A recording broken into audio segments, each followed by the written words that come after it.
भएको होस् अनि डाक्टर मनोज सरलाई पनि धेरै धन्यवाद छ। एकदम दयालु भाषाले मलाई उहाँले इन्ट्रोड्युस गर्नुभयो। धेरै उत्साह मिलेको छ। यो दयालु एक प्रकारले यो शब्दले पनि धेरै मान्छेलाई उत्साह दिँदो रहेछ। एकदम मलाई उत्साह आइरहेछ अहिले चाहिँ। धेरै धन्यवाद छ। अनि एथिक्स अथवा यो नैतिक अनि नीति पनि भनेर भन्छौँ हामी। नीति शिक्षा, नीति शास्त्र अनि एथिक्स इङ्ग्लिसमा हामीले धेरै पल्ट सुनेको शब्द हो यो। अनि यो नैतिक शिक्षा पनि धेरै पल्ट हामीले अभ्यास गरिरहेको अनि हामी पास्टरहरूले सुनिरहेको अनि अभ्यास गरिरहेको शब्द हो। तर यसलाई अध्ययन गर्दाखेरि चाहिँ धेरै पल्ट हामी अलिकति अल्मलिन्छौँ। अनि विशेष यो क्लासमा चाहिँ मैले हाम्रो नेपाली समुदाय, नेपाली भाषी विश्वमा हामी जहाँ जहाँ छौँ हामीहरू सबैलाई सुहाउने गरी विशेष गरिकन बाइबलीय एउटा जगमा फाउन्डेसनमा सिकाउने चाहिँ मैले प्रयास गरिरहेको छु र त्यही अनुसार नै मैले तयार गरिरहेको छु। तपाईँले सेमिनारतिर जानुभयो भनेदेखि, अरू यो एथिक्सको ट्रेनिङमा जानुभयो भनेदेखि, म आफै पनि एउटा क्रिस्चियन एथिक्सको स्टुडेन्ट भएको कारणले गर्दाखेरि जब सेमिनारीमा गएँ, जुन प्रकारको एथिक्सको विषय मैले बुझेको थिएँ, जसरी मैले विचार गर्थेँ एकदम बिब्लिकल एथिक्स अथवा क्रिस्चियन एथिक्स, त्यस्तो हुँदो रहेनछ। प्राय चाहिँ सेमिनारीमा अनि यो एजुकेसनल इन्स्टिट्युसनमा चाहिँ फिलोसफिकल अनि यो अहिलेको पोस्ट मोडर्न भनी हिजो पनि हामीले सुनेका थियौँ, त्यो तरिकाले चाहिँ उहाँले हामीलाई सिकाउनुहुन्छ। अनि अस्ति एकजना पास्टरज्यूले भन्दै हुनुहुन्थ्यो, उहाँ पनि एथिक्स अध्ययन गर्न सेमिनारीमा जाँदैछु भनेर। तपाईँहरू एकचोटि सुरुमा जाँदाखेरि अलि छक्क पर्नुहुन्छ। हामीले सोचेको भन्दा अलिकति यो बिब्लिकल र एकदमै अब वचनमा आधारित भएर भन्दाखेरि पनि अलिकति फिलोसफिकल, दर्शनमा आधारित भएर, अमेरिकन कल्चर अथवा हामी कुन अब संस्कृतिमा छौँ त्यो संस्कृतिमा आधारित भएर चाहिँ एथिक्सलाई उनीहरूले चाहिँ अब सिकाउने गुरुहरूले चाहिँ सिकाउनुहुन्छ। इतिहासदेखि लिएर अब यो भनौँ न, अब यो अमेरिकाको कन्टेक्स्टमा कुरा गर्ने हो भनेदेखि प्राय यहाँ एथिक्स भन्ने बित्तिकै उहाँहरूले जस्टिसको कुरा गर्नुहुन्छ, पिसको कुरा, वारको कुरा, अनि यहाँनिर अहिले जुन एलजिबिटिक्यू भन्ने छ, सेम सेक्स म्यारिज भन्ने छ, मान्छेको हकको कुरा, अधिकारको कुरा, अनि यो हक अधिकारलाई कसरी प्राप्त गर्न सकिन्छ, कसरी एकजना मान्छेको अथवा पर्टिकुलर समुदायको चाहिँ अधिकार हनन भएको छ होइन। अहिले तपाईँले देख्नुहुन्छ कालो अनि सेतो छाला समुदायको बिचको द्वन्द्व, अनि यस्तो विषयहरूमा चाहिँ बडो चर्चा गरिन्छ, न्यायको विषयमा, समुदायको विषयमा। अनि फिलोसफीलाई त्यसले चाहिँ परिभाषित गरेर चाहिँ इभन बाइबल स्कुलमा पनि त्यसरी चाहिँ प्राय यो सेमिनारीहरूमा सिकाइन्छ। तर मैले चाहिँ अलिकति बाइबलमै आधारित भएर हाम्रो मण्डली, हाम्रो भाषा, हाम्रो संस्कृति, हाम्रो मण्डलीको कतिपय जुन अब नैतिक कुराहरू हामीले सामना गरिरहेका छौँ त्यसलाई प्राथमिकता दिँदै बाइबलबाट नै यो लेसनहरू मैले तयार गरिरहेको छु। र गएको 2 हप्तामा, पहिलो हप्तामा चाहिँ हामीले क्रिस्चियन एथिक्स भनेको के हो अथवा नीति शिक्षा अथवा नीतिशास्त्र, क्रिस्चियन नीतिशास्त्र चाहिँ परमेश्वरको वचनमा आधारित हुन्छ र ख्रिस्टको चरित्रमा आधारित हुन्छ र कसरी परमेश्वरलाई मनपर्ने जीवन हामीले जिउन सक्छौँ, कसरी महिमा दिने, परमेश्वरलाई महिमा दिने जीवन हामीले दिन सक्छौँ, र त्यो जीवनको निम्ति परमेश्वरको वचनले हामीलाई कसरी प्रेरित गर्छ भन्ने कुरालाई हेर्दै थियौँ। भनेदेखि सेकेन्ड क्लासमा चाहिँ म रिभ्यू गर्न चाहन्छु। सेकेन्ड क्लासमा चाहिँ यो निर्णय गर्दाखेरि हामीले कसरी निर्णय गर्ने, एथिकल डिसिजन, अथवा हामीले चाहिँ अब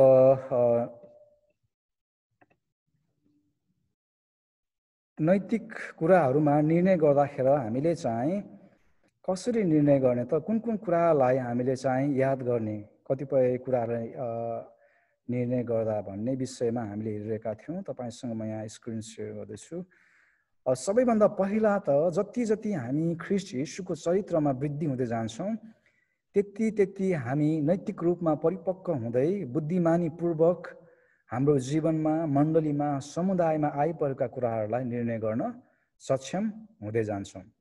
तर ती अब ख्रिस्टको चरित्रमा हाम्रो ज्ञान र बुद्धिमा वृद्धि हुँदै गए तापनि कतिपय क्षेत्रहरूलाई चाहिँ हामीले निर्णय गर्दाखेरि, असल कुरालाई रोज्दाखेरि ध्यान दिनुपर्ने केही कुराहरूको विषयमा पनि हामीले चर्चा गर्दै थियौँ। अनि त्यसमा महत्त्वपूर्ण कुरा चाहिँ अरू धेरै कुराको विषय मैले बताएको थिएँ। बाइबललाई अध्ययन गर्ने, परामर्श लिने, प्रार्थना गर्ने, अनि त्यसको नतिजा अब त्यो सबैमा म अहिले रिभ्यू गर्दिनँ, तर विशेष यो 4वटा कुरामा चाहिँ हामीले ध्यान दियौँ भनेदेखि धेरै फाइदा हामीलाई हुनसक्छ। 4 डाइमेन्सन अफ एभ्री एक्सन, हामीले गर्ने प्रत्येक कामहरूका 4 आयामहरूलाई हामीले विचार गऱ्यौँ भनेदेखि हामीले गरेको निर्णयहरूलाई सायद हामीले असल निर्णय गरेछौँ भन्ने अनुभूति हामीलाई हुन जान्छ। पहिलो चाहिँ action itself, the action itself. हामीले गरेको काम आफैले प्रकट गर्दछ, प्रमाणित गर्दछ कि त्यो काम कस्तो काम हो। हामीले सकारात्मक काम गरिरहेका छौँ कि नकारात्मक काम गरिरहेका छौँ भन्ने कुरा, असल काम गरिरहेका छौँ कि खराब काम गरिरहेका छौँ भन्ने कुरा चाहिँ हाम्रो कामले नै देखाउने गर्दछ। यदि हामीले हत्या गर्छौँ, यदि हामीले मूर्ति पूजा गर्छौँ भने त्यो कामले नै देखाउँछ त्यो काम गलत छ। यदि हामीले दया गर्छौँ, प्रेम गर्छौँ, भलाइ गर्छौँ, हाम्रो हृदय हामी उदारताको निम्ति खोल्छौँ भनेदेखि त्यो काम असल छ भन्ने कुरा काम आफैले नै देखाउने काम गर्दछ। भनेदेखि दोस्रो कुरा चाहिँ पर्सन्स एटिच्युड अबाउट द एक्सन। त्यो काम गर्दाखेरि हाम्रो व्यवहार कस्तो छ। असलै काम गरे तापनि हाम्रो काम गर्ने व्यवहार चाहिँ खराब छ भनेदेखि हामीले याद गर्नुपर्ने हुन्छ हामीले त्यो कामप्रति हृदय लगाएका छैनौँ, त्यो कामप्रति खुसी भएर हामीले काम गरेका छैनौँ, त्यो कामप्रति हामी खुसी छैनौँ भन्ने कुरा त्यहाँबाट देखिन्छ। जसरी अब हामीलाई कसैले एउटा काम गर्नुको लागि अडाउनु भयो, त्यो काम गर्दाखेरि हामीले उहाँलाई हामीले हुन्छ म गर्छु भनेर त हामीले अनुमति के अरे हामी खुसी भयौँ, राजी भयौँ, तर काम गर्ने बेला चाहिँ गनगन गर्दै रिसाउँदै होइन, ढोकालाई ढ्याम्म स्ल्यामिङ डोर भन्छ, ढोकालाई अब बजार्दै होइन, रिसाउँदै मुरमुरुदै काम गर्छ। काम त गऱ्यौँ, हामीले दिएको काम त सक्यौँ, तर हाम्रो व्यवहार चाहिँ गलत छ भनेदेखि हाम्रो व्यवहारले पनि हाम्रो काम, हामीले गरेको काम कस्तो छ भन्ने कुरा देखाउँछ भन्ने कुरालाई हेर्दै थियौँ। भनेदेखि तेस्रो कुरामा चाहिँ the persons motives for doing the action, the reason why the person does something. हामीले गर्दाखेरि किन त्यो काम गर्छौँ, त्यो पछाडिको मनसाय के छ। हामीले सेवाकाई गर्छौँ, हाम्रो सेवाकाई गर्दाको भित्री मनसाय मोटिभ हाम्रो के छ। हामी नामको लागि अथवा दामको लागि, आफ्नो प्रसिद्ध हुनको निम्ति होइन, अथवा कुनै पनि काम गर्दाखेरि हामीले कुनै पनि अब डोनेसन दिँदाखेरि, दशांश भेटी दिँदाखेरि किन हामी दिन्छौँ। असल काम गर्दाखेरि समाजमा हामी कतिपय समाजसेवी छौँ भनेदेखि समाज सेवाको काम हामी किन गर्छौँ। मान्छेबाट वाह पाउनको निम्ति या अथवा धन सम्पत्ति कमाउनको निम्ति अथवा धेरै ठुलो पद आर्जन गर्नको निम्ति। त्यो मोटिभ जब स्वच्छ मोटिभले हामी सेवा गर्दैनौँ भनेदेखि, काम गर्दैनौँ भनेदेखि हाम्रो रिजल्ट राम्रो भए तापनि, हाम्रो काम गराइ एटिच्युड पनि राम्रो भए तापनि हामी एथिकल रूपमा चुकिरहेका हुन्छौँ। यदि हाम्रो मोटिभ चाहिँ गलत छ भनेदेखि, अनि त्यो कुराले पनि हाम्रो काम गर्ने एथिक्सलाई देखाउँछ भनेदेखि चौथो कुरा चाहिँ हामीले हेर्दै थियौँ the results of the action, अथवा कामको परिणाम कस्तो हुन्छ। हामीले काम गर्दाखेरिको परिणाम, अनि बाइबलले भने चाहिँ तिमी खान्छौ या पिन्छौ जेसुकै गर्दाखेरि पनि त्यो कुराले परमेश्वरको महिमा हुनुपर्छ भन्ने कुरा हामी देख्छौँ। त्यो कामले साँच्चै परमेश्वरको महिमा भएको छ। त्यो कामले असल नतिजा मण्डलीमा, व्यक्तिगत जीवनमा, परिवारमा, समुदायमा प्रस्तुत गरेको छ। त्यो कामको नतिजा चाहिँ एकदमै महत्त्वपूर्ण हुन्छ। त्यो नतिजालाई हामीले प्राप्त गर्ने मात्र होइन, तर हाम्रो मोटिभलाई, हाम्रो एटिच्युडलाई पनि हामीले याद गर्नुपर्छ भन्ने कुरालाई हामीले हेर्दै थियौँ। भनेदेखि आज चाहिँ हामी using scripture for ethical guidance, अथवा नैतिक निर्देशनको लागि वचनको प्रयोग हामीले कसरी गर्ने। अनि तपाईँहरूलाई सायद अल्छी लाग्छ होला, कतिपय टेक्निकल कुराहरू मैले यहाँनिर यो 3वटा क्लासमा दिइरहेको छु। अनि व्यावहारिक कुराहरू, जुन कुराले चाहिँ आउने क्लासहरूमा, हाम्रो आउने सेवाहरूमा चाहिँ हामीले कतिपय केसहरूलाई कसरी चाहिँ हेर्ने, कति मुद्दाहरूलाई हामीले चाहिँ यो नैतिक दृष्टिकोणबाट कसरी निहाल्ने र त्यसलाई हामीले कसरी चिरफार गर्ने, त्यसको अध्ययन कसरी गर्ने र निर्णय कसरी गर्ने भन्ने कुराहरूलाई हामीले अहिले यो जुन आधारभूत कुराहरू छन्, जुन बेस अथवा फाउन्डेसनका कुराहरू छन्, यी कुराहरूले चाहिँ हामीलाई अति नै फाइदा पुग्दछ। त्यसले नैतिक निर्देशनको लागि वचनको प्रयोग कसरी गर्ने। वचन हामी देख्छौँ अब धेरैपल्ट अस्ति हामी क्लासमा नि वचन अध्ययन गर्नुपर्छ हैन। हाम्रो एउटा नैतिक शिक्षा चाहिँ हाम्रो जिउने नीति चाहिँ परमेश्वरको वचनमा आधारित हुनुपर्छ भनेर भन्छौँ। अब वचन पढे तापनि सिङ्गो बाइबल हामीसँग भए तापनि त्यो वचनलाई हामीले कसरी चाहिँ प्रयोग गर्ने? नयाँ नियममा वचनहरू छन्, पुरानो नियमका वचनहरू छन्, आफ्नै इतिहासका कुराहरू छन्, आफ्नै समुदायका कुराहरू छन्, व्यवस्थाका कुराहरू छन् हैन। अनि ख्रीष्ट यीशुका अब शिक्षाका कुराहरू छन्। ती सबै कुरालाई हामीले कसरी प्रयोग गर्ने भन्ने विषयमा आज हामी हेर्न गइरहेका छौँ। धेरैपल्ट हामीलाई एकैचोटि हामी चाहिँ एथिकल एउटा केस मुद्दा हामी चाहिँ ह्यान्डल गर्न चाहन्छौँ है। एकजना व्यक्ति हुनुहुन्थ्यो सङ्गीतकार, भर्खर धन्यवाद पास्टर राजन विश्वलाई, उहाँले एकदम राम्रो गीत गाउनुहुन्छ, उहाँ सङ्गीतकार पनि हुनुहुन्छ हैन, गीत पनि लेख्नुहुन्छ। अनि एकजना सङ्गीत गुरु हुनुहुन्थ्यो, सङ्गीतकार गुरु, अनि उहाँको चेला, अनि त्यो चेलाले चाहिँ अब तबेला सिक्ने उहाँले निर्णय गर्नुभयो र गुरुकोमा जानुभयो, तबेला सिक्न चाहन्छु। अनि ल गुरुसँग उहाँ तबेला सिक्न जानुभयो। अनि तबेला सिक्ने क्रममा गुरुले चाहिँ चेलालाई कसरी तबेला बजाउने भनेर चाहिँ सिकाउन थाल्नुभयो। अनि सबैभन्दा पहिला चाहिँ अब चेलाको काम भनेको चाहिँ चोरी औँलाले तबेलालाई हिर्काउनु अथवा चोरी औँलाले मात्रै आवाज निकाल्नु। पहिलो दिन भयो, अब चोरी औँलाले मात्रै अब तबेला बजाउन लाउनुहुन्छ गुरुले, ट्याङ ट्याङ ट्याङ पार्नु भएको छ। दोस्रो दिन फेरि एकदमै उत्साहित भएर जानुभयो, आज त म सायद नयाँ लेसन सिक्छु भनेर। फेरि पनि दोस्रो दिन पनि चोरी औँलाले नै ट्याङ ट्याङ ट्याङ तबेलामाले बजाउन लाउनु भयो। हुँदा हुँदा धेरै दिन बित्यो र गुरुलाई उहाँले भन्नुभयो, होइन गुरु, अब म त जानिसकेँ, अब चोरी औँलाले मात्रै होइन, म त सिङ्गो अब हातले नै म तबेला बजाउन सिक्छु। होइन बाबु, तिम्रो बेला भएको छैन। अनि दोस्रो हप्ता भयो, दोस्रो औँलाको सुरु भयो अब है, यो माझी औँलाले, दुईवटा औँलाले मिलेर उहाँले बजाउनु भयो। होइन गुरु, मैले जानिसकेँ, मलाई थाहा भयो। होइन, तिमी अझै पनि पर्फेक्ट भएका छैनौ। उसलाई कति अल्छी लागेको थियो, कति बोर भएको थियो होइन। तर एउटा औँलाले, दुईवटा औँलाले, तिनवटा औँलाले, चारवटा औँलाले गर्दा गर्दा गर्दा केही समय बितिसकेपछि मात्रै उहाँले चाहिँ सिङ्गो हातले तबेला बजाउने अभ्यास अथवा त्यो तालिम लिनुभयो। अनि त्यसरी नै यो त्यसरी भनौँ न, अहिले हामीले पनि त्यही गरिरहेका छौँ। यो कतिपय आधारभूत कुराहरूलाई हामीले हेरिरहेका थियौँ। अब एकैचोटि झट्टै अब हत्याको विषयमा, यो न्यायको विषयमा, डिभोर्सको विषयमा, गर्भपतनको विषयमा हामीले यो केसहरू डिल गर्न छिट्टै नै यसको विषयमा चाहिँ अथवा लागु पदार्थको विषयमा, अब यो सरकारको विषयमा छिट्टै हामीले सिक्न पाए हुन्थ्यो, बुझ्न पाए हुन्थ्यो भन्ने जस्तो हामीलाई लाग्छ। तर हामीले यो आधारभूत कुराहरू, बाइबलको यो कतिपय वचनका कुराहरूलाई चिरफार गरेर यसलाई चाहिँ अब कुन समयमा कसरी, कुन सन्दर्भमा कसरी, कुन विषयमा कसरी चलाएको छ भन्ने कुरालाई हामीले थाहा गऱ्यौँ भनेदेखि अहिले सायद हामीलाई बोर लागिरहेको होला। आउने दिनहरूमा यसले हामीलाई सहायता गर्नेछ भन्ने म विश्वास गर्दछु। अनि साँच्चै नै यो सायद पहिलो तिमोथी हुनुपर्छ, म दोस्रो तिमोथी,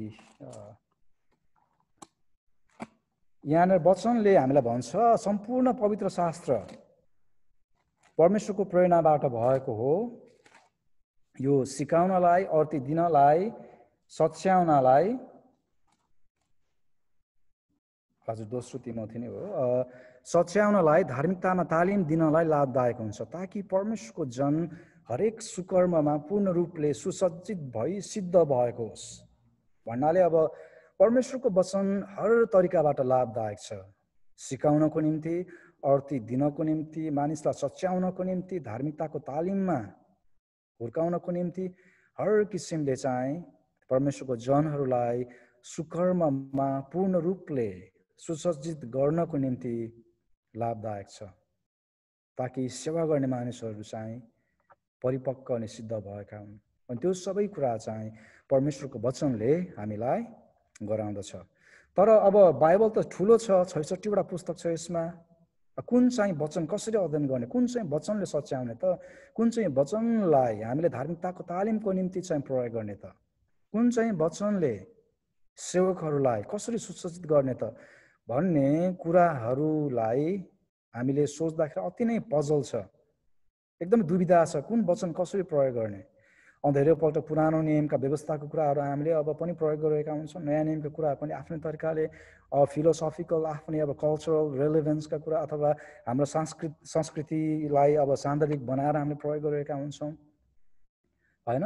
तर हामीले याद गर्नुपर्ने कुरा, हामीलाई नैतिक रूपमा यदि हामी मण्डलीलाई अघि बढ्न चाहन्छौँ, आफै जिउन चाहन्छौँ भनेदेखि वचनलाई ठिक तरिकाले हामीले अभ्यास गर्नुपर्दछ, प्रयोग गर्नुपर्दछ। हिजो पनि हामी डाक्टर मनोजबाट यो बाइबलको यो पञ्चपुस्तकको विषयमा हामीले हेर्दैछौँ। अहिले के अरे न्यायकर्ताको पुस्तक हामीले हिजो हेर्दै थियौँ। अनि त्यहाँबाट पनि धेरै हामीले चाहिँ अब आइडियाहरू लिइरहेका थियौँ, धेरै कुरा हामीले सिकिरहेका थियौँ, जुन कन्टेक्स्टमा कसरी परमेश्वरले मानिसलाई चलाउनु भयो। अनि खालि बाइबल पढेर मात्रै सबै उत्तरहरू हामीले पाउँदैनौँ, त्यसको सन्दर्भलाई, त्यसको बेली नानीलाई पनि हामीले छुट्याउन सक्नु पर्दछ।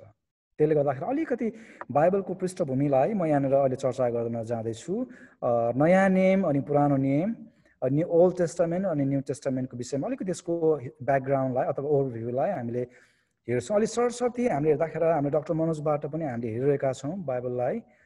तपाईँलाई कतिपय यो कुराहरू याद भयो होला, अस्ति उहाँले पनि गर्नुहुन्थ्यो। अलिकति यो मेरो हिसाबले नै अलिक सम्झिनलाई सजिलो पुरानो नियममा भएका कतिपय घटनाहरूलाई, यो घटनाहरूलाई हामीले सम्झ्यौँ भनेदेखि सायद महत्त्वपूर्ण घटनाहरूलाई, पुरानो नियमका इतिहास र पुरानो नियमका घटनाहरूलाई हामीले याद गर्न सक्छौँ। यो डेट सबैभन्दा पहिला हामीले याद गरौँ सृष्टि अनि पतनका कुराहरू भएका छन् त्यहाँनिर।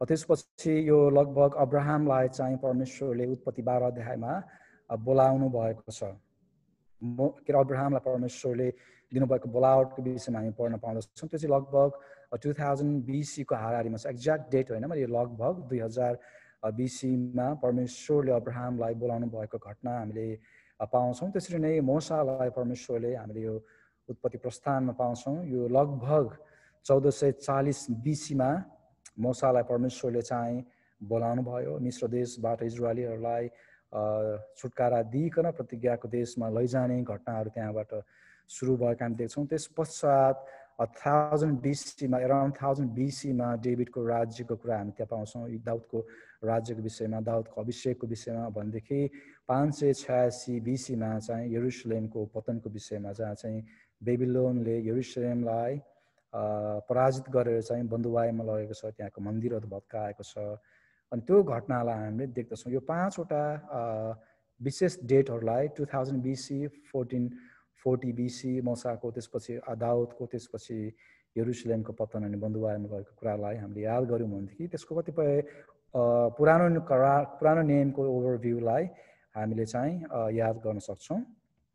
भनेदेखि त्यसरी नयाँ करारको नयाँ नियमको चाहिँ ओभरभ्यूलाई हामीले विशेष गरिकन ख्रीष्ट येशूको जन्म, त्यसपछि जीवन, उहाँको मृत्यु, उहाँको चाहिँ पुनरुत्थानलाई हामीले याद गऱ्यौँ भनेदेखि ओभरअल सबै सुसमाचारका पुस्तकहरूलाई हामीले चाहिँ कभर गर्न सक्छौँ। त्यो कुरालाई हामीले याद गऱ्यौँ भनेदेखि अर्को चाहिँ त्यसपछि स्टार्ट अफ न्यू कभेनेन्ट, त्यसपछि नयाँ करारको सुरुवात, ख्रीष्ट येशूको मृत्यु अनि पुनरुत्थान पछाडि चाहिँ त्यहाँनिर नयाँ करारको समय सुरु भएको छ।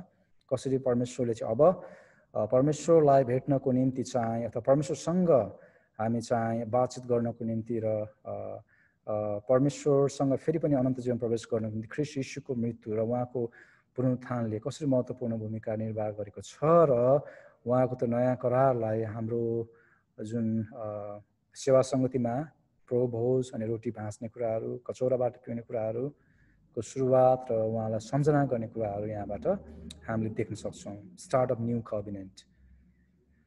अनि त्यसपछि चर्च एज, अहिले चाहिँ हामी चर्च एजमा छौँ। यो चाहिँ प्रभु यीशु फेरि पनि अथवा ऱ्याप्चर नभइन्जेलसम्मको समय, अहिले हामी चर्च एजमा छौँ। प्रभु यीशुको मृत्यु पुनरुत्थान पछि जुन नयाँ करार स्थापना गर्नुभयो उहाँले, त्यसपछिको एजमा चाहिँ त्यो पछाडिको समयमा अहिले छौँ। र आउने समय अझै तपाईँले यो अध्ययन गर्नुहुन्छ भनेदेखि अझै यो ऱ्याप्चरको विषयमा, त्यसपछि ऱ्याप्चर पछि ट्रिबुलेसन, महासङ्कष्ट, त्यसपछि उहाँको दोस्रो आगमन, अनि संसारमा पृथ्वीमा उहाँले गर्ने 1000 वर्षको राज्य, अन्तिम न्याय, त्यसपछि नयाँ स्वर्ग र पृथ्वीको बारेमा हामीले अलिकति यसको ओभरभ्यू, अब तपाईँसँग समय छ अझै तपाईँले चाहिँ यो विषयमा अध्ययन गर्न चाहनुहुन्छ भनेदेखि यो बाँकी विषयमा पनि तपाईँले चाहिँ अध्ययन गरेर याद गर्न सक्नुहुन्छ, ताकि नयाँ करारको विषयमा तपाईँलाई केही ओभरभ्यू आइडियाजहरू चाहिँ यो वचनलाई, परमेश्वरको वचनलाई चाहिँ प्रयोग गर्नुभन्दा अगावै त्यो विचारहरू, त्यो एउटा आइडियाहरू हामीलाई छ भनेदेखि हामीले परमेश्वरको वचनलाई बुझ्न सजिलो हुन्छ। अनि अब ल अफ मोजेस, यो चाहिँ हामीले पुरानो अब नियमको विषयमा अब अध्ययन गरौँ। पुरानो नियममा चाहिँ विशेष गरिकन यो इजरायलीहरूलाई कसरी जिउनु पर्छ, उनीहरूले समुदाय कस्तो हुनुपर्दछ, कस्तो खालको नैतिक जीवन उनीहरूले बिताउनु पर्छ भन्ने एउटा व्यवस्था चाहिँ मोसाको व्यवस्थाद्वारा इजरायलीहरूलाई दिएको हामी पाउँदछौँ, जसलाई ल अफ मोजेस अथवा मोसाको व्यवस्था नै भनेर भन्दछौँ। अब व्यवस्था पनि हामीले भनेर भन्दछौँ, अथवा त्यो व्यवस्था चाहिँ सिनै पर्वतमा दिएको हुनाले चाहिँ अब साइनाई कभिनेन्ट पनि भनेर हामीले भन्छौँ त्यसलाई। तर प्रायः चाहिँ हामीले मोसाको व्यवस्था अथवा व्यवस्था भनेर नै यसलाई हामीले बुझ्ने गरेका छौँ। अनि यो व्यवस्था पुरानो नियमको यो मोसाको व्यवस्था चाहिँ प्रस्थान तपाईँले 19 देखि 24 अध्यायसम्म पाउनुहुन्छ। यो चाहिँ विशेष गरी ओल्ड कभिनेन्ट, यहाँनिर हामीले यो ओल्ड कभिनेन्ट भन्नाले अथवा पुरानो व्यवस्था भन्नाले सबै पुरानो नियमलाई हामीले इङ्गित गरिरहेका छैनौँ। पुरानो व्यवस्था भन्नाले अहिलेको यो क्लासमा चाहिँ हामीले बुझौँ मोसाको व्यवस्था अथवा मोसालाई परमेश्वरले दिनुभएको व्यवस्थाको विषयमा हामीले भन्दैछौँ। कभिनेन्ट मोसासँग परमेश्वरले बाँध्नुभएको करारको विषयमा चाहिँ हामीले हेरिरहेका छौँ, जुन करार चाहिँ परमेश्वर र इजरायलीहरूको बिचमा थियो।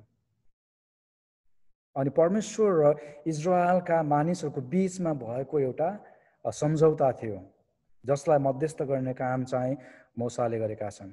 अनि यो मोसाको व्यवस्था चाहिँ एक प्रकारले दोहोरो, अनि यो व्यवस्था यो करार चाहिँ एक प्रकारले कन्डिसनल थियो अथवा शर्तमा आधारित थियो।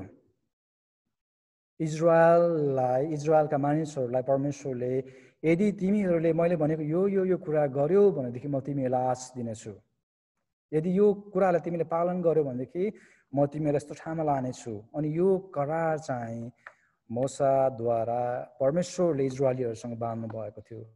प्रस्थान हामीले 19 अध्यायको 5 देखि 8 पदसम्म हेरौँ। अलिकति यो कभिनेन्ट अथवा यो करार चाहिँ यो शर्त चाहिँ के थियो भन्ने विषयमा हामी यहाँनिर देख्न सक्छौँ। प्रस्थान 19 को 5 देखि 8 पदसम्म पढ्नेछु।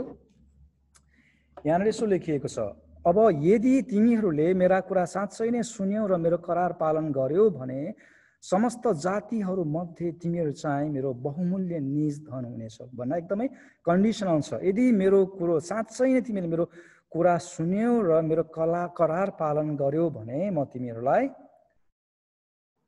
सबै जातिहरू मध्ये बहुमूल्य निज धन म तुल्याउनेछु। सारा पृथ्वी मेरै भए तापनि तिमीहरू मेरो निम्ति पुजारीहरूको एक राज्य र एक पवित्र जाति हुनेछौ। इजरायलीहरूलाई तैँले भन्नुपर्ने कुरा यही नै हुन्। परमेश्वर मोसालाई यो कुरा भन्नको निम्ति यहाँनिर भन्दै हुनुहुन्छ। अनि मोसा तल आएर मानिसहरूका धर्मगुरुहरूलाई बोलाउन पठाएर परमप्रभुले तिनलाई बोल्नु भनी आज्ञा गर्नुभएका यी सबै कुराहरू तिनीहरूका सामु राखिदिए। सारा मानिसहरूले एकसाथ यसो भने, परमप्रभुले भन्नुभएका सबै कुराहरू हामी पालन गर्नेछौँ।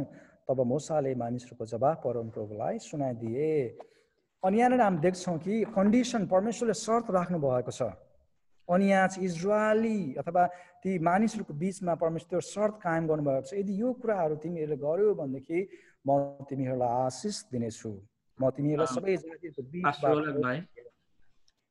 यो फेसबुकमा अलिकति साउन्ड सानो आयो भनेर भन्नुभएको छ, केही अलिकति साउन्ड बढाउन सक्नुहुन्छ?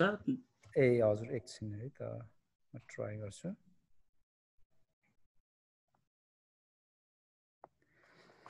हजुर सायद म नजिक जानुपर्ने हो कि। हजुर अहिले कस्तो सुन्दै हुनुहुन्छ? ठिकै छ होला, अलिकति अगाडि आउनु भएर गर्दाखेरि हुन्छ। हजुर हुन्छ, धन्यवाद। अनि त्यसपछि यो शर्त राख्दा राख्दै करार बाँध्दा बाँध्दै परमेश्वर धेरै आज्ञाहरू त्यहाँ दिनुभएको छ, जसमा 10 आज्ञाहरू पनि पर्छन्। र तपाईँले लेवीहरूको पुस्तकमा त्यहाँनिर अध्ययन हामीले गरेका छौँ अस्ति पनि क्लासमा, डाक्टर मनोजको क्लासमा। त्यहाँ 613वटा जम्मा 613वटा आज्ञाहरू परमेश्वर व्यवस्थाहरू चाहिँ दिनुभएको छ, जुन चाहिँ इजरायलीहरूले गर्नुपर्ने दिनदिनको जीवनमा गर्नुपर्ने हरेक कुरालाई चाहिँ त्यसले कभर गर्दछ, हरेक कुरालाई त्यसले चाहिँ प्रतिनिधि गर्दछ। अनि तर त्यो सबै व्यवस्थाहरू, त्यो सबै शर्तहरू चाहिँ इजरायलीहरूले पुरा गर्न नसक्ने भएको कारणले गर्दाखेरि त्यहाँनिर परमेश्वरले चाहिँ अब ती कुराहरूको निम्ति चाहिँ प्रायश्चितको निम्ति अब पशु बलिको चाहिँ एउटा व्यवस्था दिनुभयो। अनि त्यो पापलाई चाहिँ उनीहरूले पशुको रगतद्वारा चाहिँ छुटकारा पाउने एउटा चाहिँ व्यवस्था परमेश्वरले दिनुभएको कारणले गर्दाखेरि पशु बलिको पनि त्यहाँ त्यसरी सुरुवात भएको छ। किनकि प्रत्येक व्यवस्था प्रत्येक नियमहरू चाहिँ उनीहरूले पुरा गर्न सक्दैनथे। धेरै थियो, कसरी अब खाने कुरामा, बोल्ने कुरामा, त्यसपछि व्यवहार गर्नुपर्ने कुरामा, धन सम्पत्तिलाई म्यानेज गर्नुपर्ने कुरामा, हरेक कुराहरूमा उनीहरू पूर्ण रूपले सबै कुराहरूलाई पालन गर्न सक्दैनथे।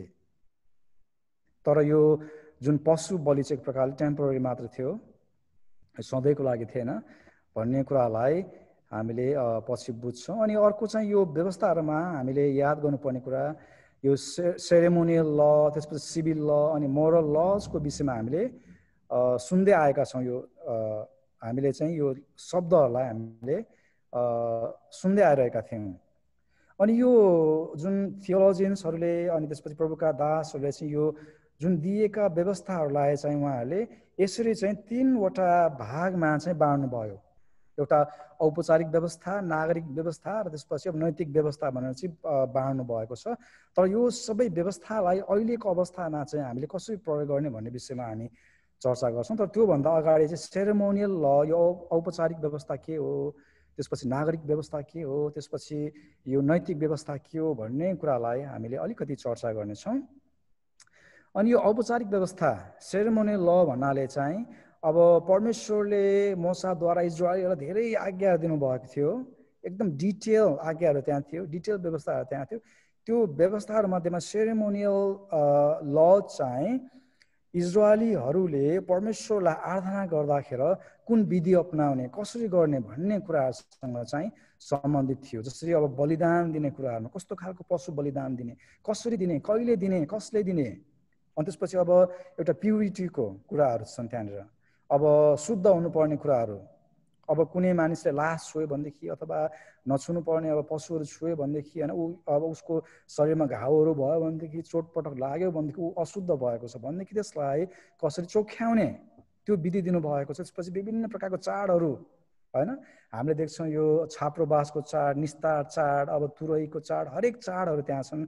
त्यो चाडहरू कसरी मनाउने भन्ने चाहिँ व्यवस्था, नियम चाहिँ परमेश्वरले दिनुभएको छ। त्यसपछि विभिन्न खालको साइन्सहरू, सिम्बलहरू यहाँ तपाईँ चित्रमा देख्नुहुन्छ, निधारमा लगाउने जुन कुराहरू छन्, त्यसपछि यो उनीहरूले बान्ने जुन यहाँनिर धागो, त्यसपछि ओढ्ने, हातमा लगाउने, अनि घाँटीमा लगाउने जन्तर, यो सबै यो सिम्बल्सहरूलाई, चिन्हहरूलाई कसरी प्रयोग गर्ने भन्ने कुराहरू छन्। त्यसपछि यो फुड लज अथवा खानपानहरू, अथवा त्यहाँनिर हामीले खुर नचिरेको पशुको मासुहरू नखानु, मरेको अब पशुहरूको चाहिँ अब मासु नखानु, जनावरले अब जङ्गलमा बाघ भालुले चिथोरेर मारेको चाहिँ पशुहरूको मासु नखानु, हरेक त्यो खानाको विषयमा त्यहाँनिर चाहिँ व्यवस्थाहरू दिइएको छ।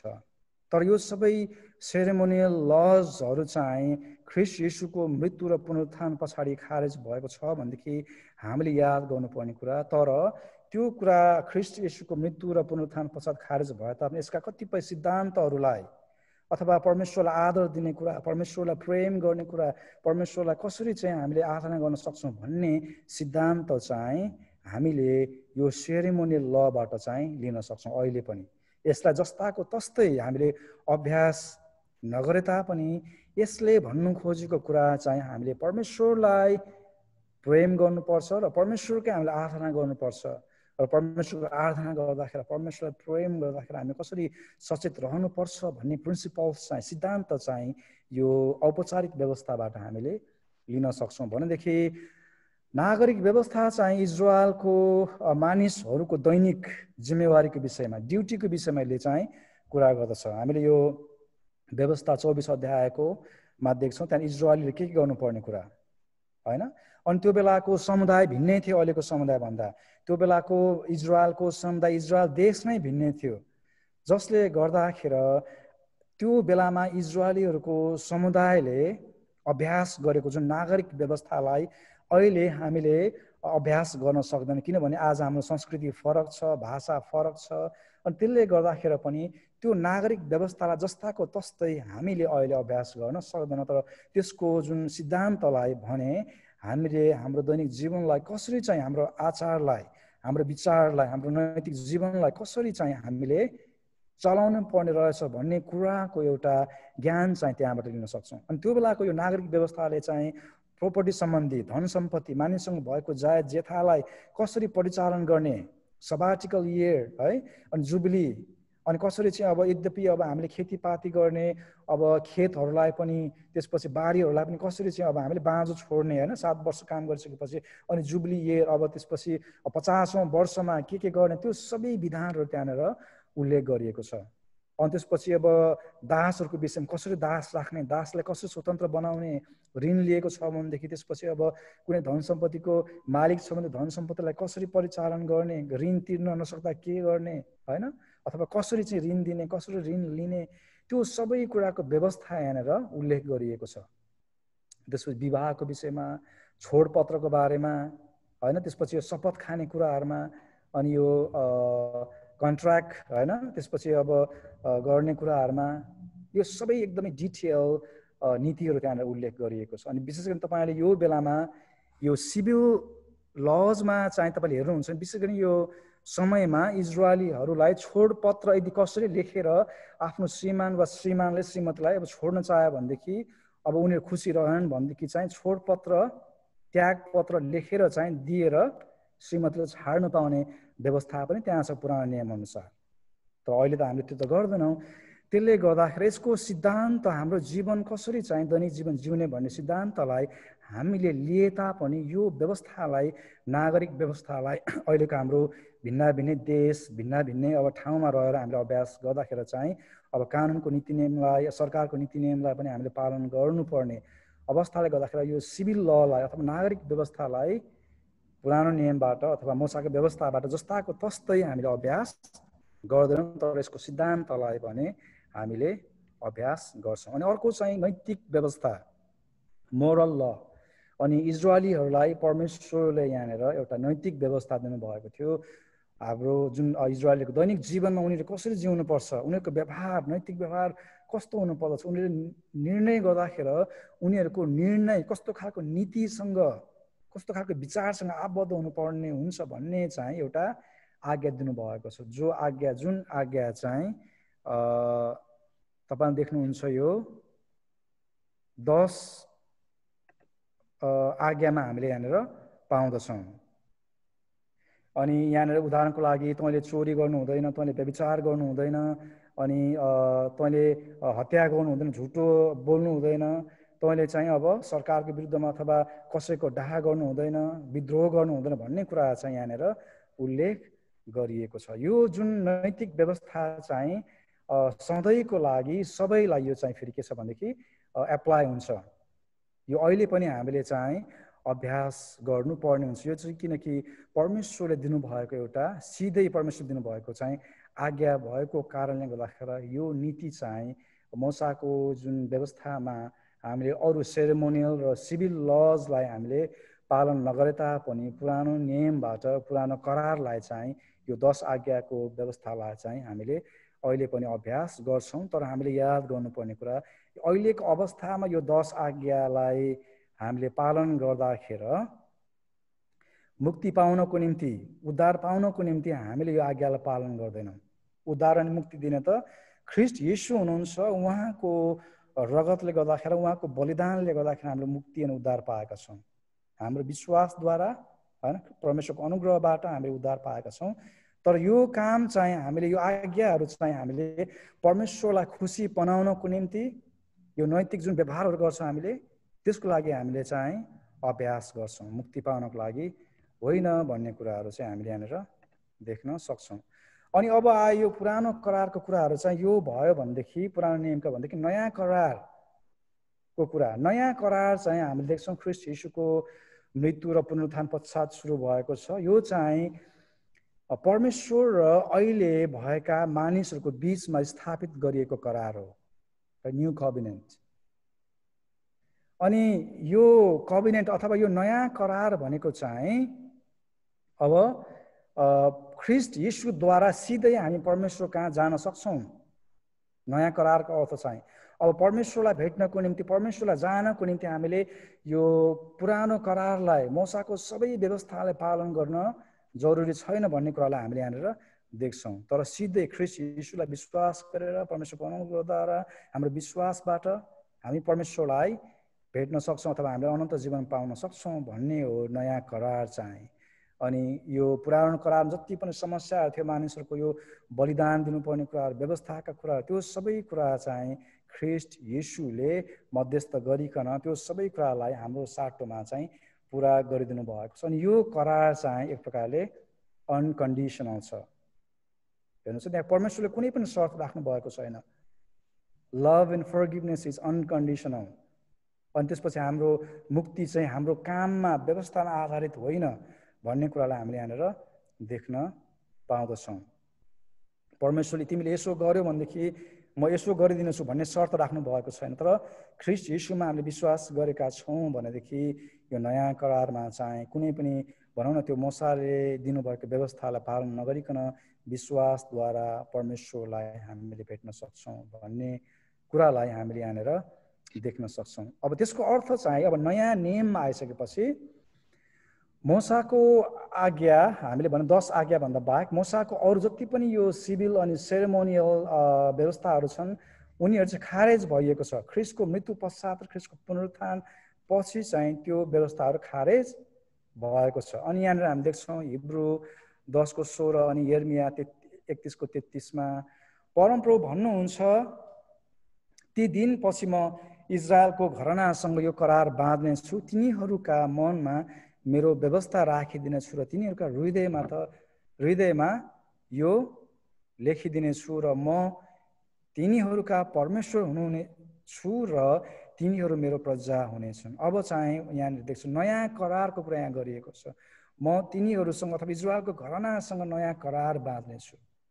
अनि त्यो व्यवस्था चाहिँ अब उनीहरूको हृदयमा म लेखिदिनेछु अनि म तिनीहरूका परमेश्वर हुनेछु भनेपछि अब यो नयाँ करारमा चाहिँ ख्रीष्ट येशू र उहाँको पुनरुत्थानको समय पश्चातको समयमा चाहिँ अब परमेश्वरको व्यवस्था चाहिँ हरेक ख्रीष्ट येशूलाई विश्वास गर्ने मानिसहरूको हृदयमा उहाँले लेखिदिनु हुनेछ है।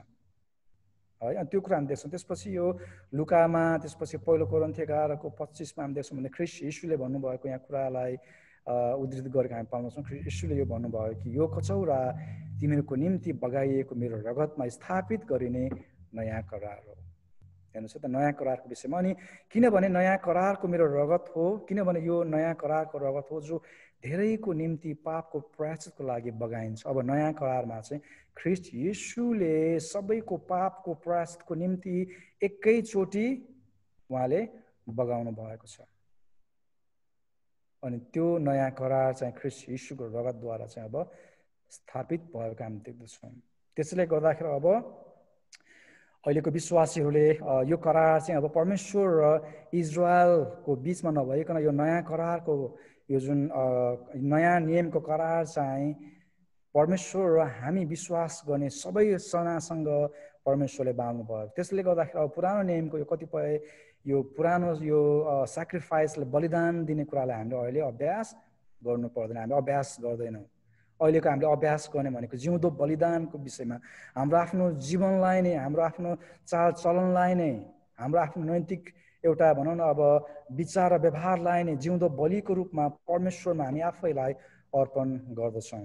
अनि उहाँको व्यवस्था चाहिँ हाम्रो हृदयमा लेखिएको छ। त्यसले गर्दाखेरि हामीले पशुको, साँडेको, अब त्यसपछि अब बोकाको, भेडाको, थुमाको रगतलाई बलिदान हामी गर्दैनौँ, किनकि ख्रीष्ट हाम्रो निम्ति बलिदान भइसक्नु भएको छ। अनि त्यसपछि अब हामीले अब पुरानो नियमको अथवा मूसाको व्यवस्था अनुसार यो खतना गर्ने यो व्यवस्थाको यो आज्ञालाई पनि हामीले अहिले अभ्यास गर्दैनौँ। त्यसरी नै त्यसपछि यो कतिपय अब खानपिनको यो नीति नियम र व्यवस्थालाई पनि हामीले अहिले पछ्याउँदैनौँ। अनि साथसाथै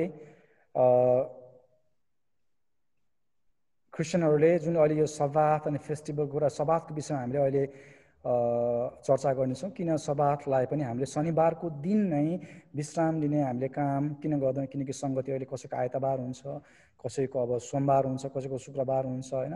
अनि सब्बातलाई अहिलेको अवस्थामा ख्रीष्ट येशूले कसरी बुझ्नुभयो र हामीले कसरी बुझ्नुभयो कसरी बुझ्यौँ भन्ने विषयमा पनि हामीले हेर्नेछौँ। तर यसलाई एकदमै डिटेल तरिकाले हामीले पुरानो जुन नयाँ के अरे पुरानो नियममा दिएको त्यो चाडपर्वहरूलाई, तुरै चाड, छाप्रो बाँसको चाड अनि विभिन्न चाडहरू त्यहाँ छन्, त्यसलाई अहिले हामीले चाहिँ अभ्यास गर्दैनौँ भन्ने कुरा यहाँबाट थाहा हुन्छ। अनि त्यसपछि हामीले चाहिँ परमेश्वर इजरायलीहरूलाई दिनुभएको नागरिक व्यवस्था, होइन, तिमीहरूले कसरी चाहिँ अब आफ्नो जग्गा जमिनको अब रेखदेख गर्नुपर्छ, कसरी चाहिँ तिमीहरूले दासहरू राख्नुपर्छ, दासहरूसँग कस्तो व्यवहार गर्नुपर्छ, कसरी स्वतन्त्र गर्नुपर्छ, होइन, त्यसपछि विवाहको विषयमा, त्यसपछि अब डिभोर्सको विषयमा, त्यो सबै यो जुन पुरानो नियमले दिएको जुन व्यवस्था अनुसार हामीले अहिले त्यो गर्दैनौँ। कारण ख्रीष्ट यीशुले अहिले हामीसँग एउटा नयाँ करार अथवा नयाँ व्यवस्था बाँध्नु भएको छ। त्यसले त अब यो सबै कुरा पश्चात अब मोसाको व्यवस्था चाहिँ किन खारेज गरियो त भन्दाखेरि यो चाहिँ परमेश्वरले इजरायलीहरूसँग यो मोसाद्वारा बाँध्नु भएको करार अथवा व्यवस्था चाहिँ टेम्पररी थियो, केही समयको लागि मात्र थियो, सधैँको निम्ति सबैलाई होइन, तर इजरायलीहरूको निम्ति केही समयको लागि थियो, शर्त अनुसार त्यो राखिएको थियो। तर ख्रीष्ट यीशुले त्यो सबै शर्तहरू र त्यो सबै कुराहरू पुरा गर्नुभएको कारणले गर्दाखेरि अब त्यो मोसाले दिनुभएको जति पनि जुन एकदम डिटेल लजहरू छन् तिनीहरू चाहिँ खारेज भएका छन्।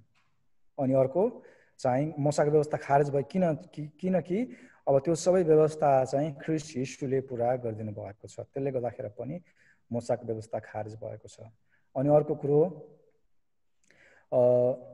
मोसाको व्यवस्था चाहिँ विशेष गरिकन त्यो बेलामा यहुदीहरूको देश र यहुदी जातिको छुट्टै समुदाय भएको कारणले गर्दाखेरि चाहिँ उनीहरूको निम्ति मात्रै त्यो एउटा कसरी चाहिँ दैनिक जीवन रहनसहन गर्नुपर्छ, कसरी चाहिँ अब नागरिक व्यवस्था स्थापना गर्नुपर्छ इजरायलीहरूको लागि भनेर चाहिँ दिएको कारणले गर्दाखेरि जुन अहिले ख्रीष्ट यीशु आउनुभयो त्यो पश्चात चाहिँ त्यो सबै व्यवस्था चाहिँ खारेज भएको छ। एकदमै नागरिक व्यवस्था पनि अब सुसमाचार फैलिदिएको भयो, विभिन्न ठाउँमा सरकारहरू छन्, उनीहरूको आफ्नै व्यवस्थाहरू छन्, त्यसपछि अब मण्डलीको कतिपय नैतिक शिक्षाहरू छन्, र पनि हामीले चाहिँ हामी बसेको देशको राजनीतिज्ञहरूको चाहिँ अब कानुनलाई कसरी पालन गर्नुपर्छ, देशको कानुनलाई कसरी पालन गर्नुपर्छ भन्ने कुराहरू पनि भएको कारणले गर्दा यो चाहिँ विशेष गरिकन इजरायलीहरूको निम्ति एउटा छुट्टै स्थापना गरिएको राज्यको निम्ति दिइएको चाहिँ एउटा व्यवस्था भएको कारणले गर्दाखेरि पनि सिभिल अनि सेरेमोनियल लजलाई हामीले अहिले अभ्यास गर्दैनौँ। अनि यो चाहिँ सबैको निम्ति सधैँको लागि सबै राष्ट्रहरूको निम्ति दिइएको व्यवस्था थिएन, तर इजरायलीहरूको लागि मात्र दिएको चाहिँ व्यवस्था भएको कारणले गर्दाखेरि अहिले सबै ठाउँका मानिसहरूले, सबै जातिले ख्रीष्ट यीशुलाई विश्वास गरेर अब त्यो अब भौतिक त्यसपछि अब आफ्नै राष्ट्रको नीति नियममा पनि बाँधिनु परेको कारणले गर्दाखेरि चाहिँ यो जुन मोसाको व्यवस्थालाई हामीले अहिले पालन गर्दैनौँ, त्यसले गर्दाखेरि यो चाहिँ अहिले टर्मिनेट गरिएको छ भन्ने कुरालाई हामीले बुझ्न सक्छौँ। तर अघि नै हामीले त्यसो भए के मोसाको सबै व्यवस्थाहरू खारेज भएको हो त अथवा अब हामीले पालन नगर्नुपर्ने हो त भन्ने कुरालाई हामीले कन्क्लुजनमा पुग्नुभन्दा अगाडि हामीले याद गरौँ कि ख्रीष्ट यीशुले पनि आफ्नो सेवाकाईको समयमा मोसाको व्यवस्थालाई पालन गर्नुभयो, र अहिले हामीले पनि याद गरौँ कि मोसाको कतिपय व्यवस्था डिटेल व्यवस्थालाई हामीले पालन गर्नु नपरे तापनि अब 10 आज्ञालाई त हामीले पालन गर्छौँ नै, त्यो त परमेश्वरले डाइरेक्ट दिनुभएको एउटा आज्ञा भएको कारणले गर्दा, तर अरू व्यवस्थालाई हामीले अब सबै अब एकदमै डिटेल पालन नगरे तापनि त्यो व्यवस्थाले हामीलाई के शिक्षा सिकाइरहेको छ, कस्तो खालको सिद्धान्त हामीले अहिले अवलम्बन गर्न सक्छौँ, कस्तो खालको ज्ञान र बुद्धि हामीले त्यहाँबाट लिन सक्छौँ भन्ने कुरालाई याद गर्नुपर्ने हुन्छ। अनि प्रभु यीशु पनि व्यवस्थाको अधीनमा नै जन्मिनु भयो, सबै व्यवस्थालाई उहाँले पालन गर्नुभयो है। अनि यद्यपि उहाँले चाहिँ मानिसलाई यसरी पनि चुनौती दिनुभयो कि अब कसैले मैले व्यवस्थाको विरुद्धमा पाप गरेको छु भनेदेखि मलाई देखाओ भनेर पनि मानिसहरूलाई उहाँले प्रश्न गर्नुभयो। सबै व्यवस्थालाई, मोसाको सबै व्यवस्थालाई ख्रीष्ट यीशुले पालन गर्नुभयो, तर उहाँले चाहिँ कतिपय यो सब्बातको व्यवस्थालाई चाहिँ उहाँले अलिकति उल्लङ्घन गर्नुभयो। सब्बातको जुन आज्ञालाई नै त उहाँले उल्लङ्घन गर्नु भएन, सब्बातको कन्सेप्टलाई, त्यो धारणालाई उहाँले उल्लङ्घन गर्नु भएन, तर त्यो बेलामा यो सदुसी फरिसीहरूले परमेश्वरले दिनुभएको आज्ञा भन्दा पनि विभिन्न आफ्नै एउटा ज्ञानले आफ्नै बुद्धिले धेरै डिटेल एकदमै अरू नयाँ नयाँ नियमहरू बनाएर नयाँ नयाँ रुल्सहरू बनाएर चाहिँ मानिसलाई थुपारिदिएका थिए। अनि त्यो सबै नीतिहरू चाहिँ त्यो सबै अब सबातको चाहिँ अब व्यवस्थालाई एकदमै पूर्ण रूपले डिटेल पालन गर्ने उनीहरूले बनाएका थिए। त्यो चाहिँ परमेश्वरले दिनुभएको व्यवस्थामा नि थपेर अझै धेरै कुराहरू उनीहरूले चाहिँ बढाएका थिए। त्यसले गर्दाखेरि प्रभु यीशुले सबातमा कतिपय उहाँले सबातको नियमलाई चाहिँ उहाँले उल्लङ्घन गर्नुभएको छ, किनकि त्यो चाहिँ परमेश्वरबाटको डाइरेक्ट भन्दाखेरि पनि फरिसी र सदुसीहरूले आफैले त्यहाँबाट थपेका कुराहरूलाई उहाँले इन्कार गर्नुभएको छ। अनि उहाँले सबातको विषयमा उनीहरूलाई नै प्रश्न गर्नुहुन्छ, सदुसी फरिसीहरूलाई नै यहाँ प्रश्न गर्नुहुन्छ। उहाँले जब प्रभु यीशुले रोगीलाई सबात दिनमा निको पार्नुभयो, आफ्नो चेलाहरूले चाहिँ अब सबात दिनमा चाहिँ अब त्यो अन्नको दानाहरू टिपे त्यो बेला उनीहरूलाई अब प्रभु यीशुलाई दोस्याउने कामहरू उनीहरूले गर्दै थिए। अनि त्यो बेलामा प्रभु यीशुले उनीहरूलाई सोधेको प्रश्न, तिमीहरू मध्ये कसले आफ्नो गोरु वा गधा अथवा सबात दिनमा इनारमा खस्यो भने त्यसलाई झट्टै निकाल्दैन र?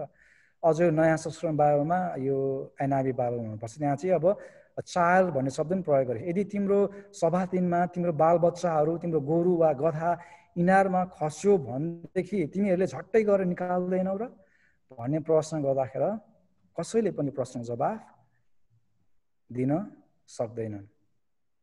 तर योभन्दा बाहेक प्रभु यीशुले सबै नियमहरूलाई चाहिँ पालन गर्नुभयो। अनि अर्को चाहिँ नयाँ करारमा जब हामी नयाँ नियममा जब हामी देख्छौँ, नयाँ नियमले चाहिँ यो नैतिक शिक्षाको निम्ति पुरानो नियमलाई कसरी प्रयोग गर्ने भन्ने एउटा कुरालाई चाहिँ सिकाउँदछ।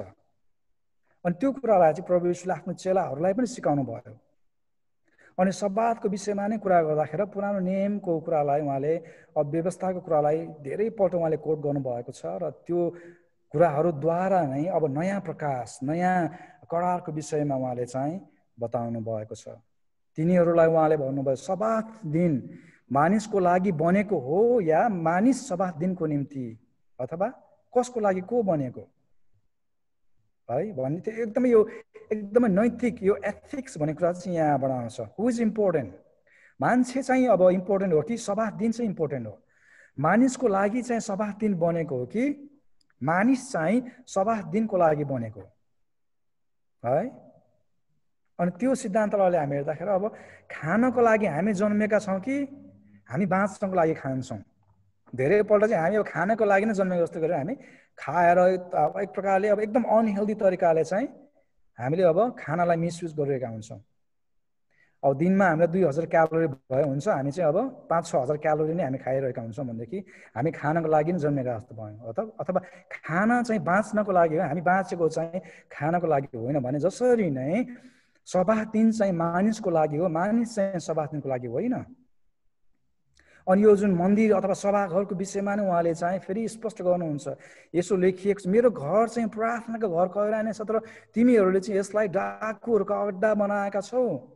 सभाघर मन्दिर भनेको चाहिँ प्रार्थना गर्ने ठाउँ, यो बेचबिखन गर्ने पैसा साट्ने व्यापार गर्ने ठाउँ होइन भनेर चाहिँ प्रभु यीशुले सबातको के अरे यो प्रार्थना घरको महत्त्वलाई उहाँले चाहिँ स्पष्ट गर्नुभएको हामी देख्छौँ। त्यसले गर्दाखेरि प्रभु यीशुले पनि यो नयाँ नियम नयाँ करारद्वारा चाहिँ पुरानो करारलाई अथवा मोसाको व्यवस्थालाई कसरी चाहिँ नैतिक शिक्षाको निम्ति प्रयोग गर्ने भन्ने कुरालाई उहाँले चाहिँ सिकाउनु भएको हामी देख्छौँ। अनि विशेष गरिकन यो तपाईँले देख्नुहुन्छ यो 6 एन्टिथेसिस भनेर भनिन्छ यसलाई चाहिँ, यसको विपरीतमा ठ्याक्कै यो के अरे मत्ती 5 अध्यायको 21 देखि 48सम्म पाउनुहुन्छ। यसलाई डाँडाको उपदेश पनि भनेर भन्छौँ हामीले। यो सबै अध्यायलाई हामीले अध्ययन पढ्दाखेरि अनि उहाँले सबै पुरानो नियमको कुरालाई कोट गर्नुहुन्छ, यस्तो लेखिएको छ, पुरानो चिजमा यस्तो भनिएको छ भनेर।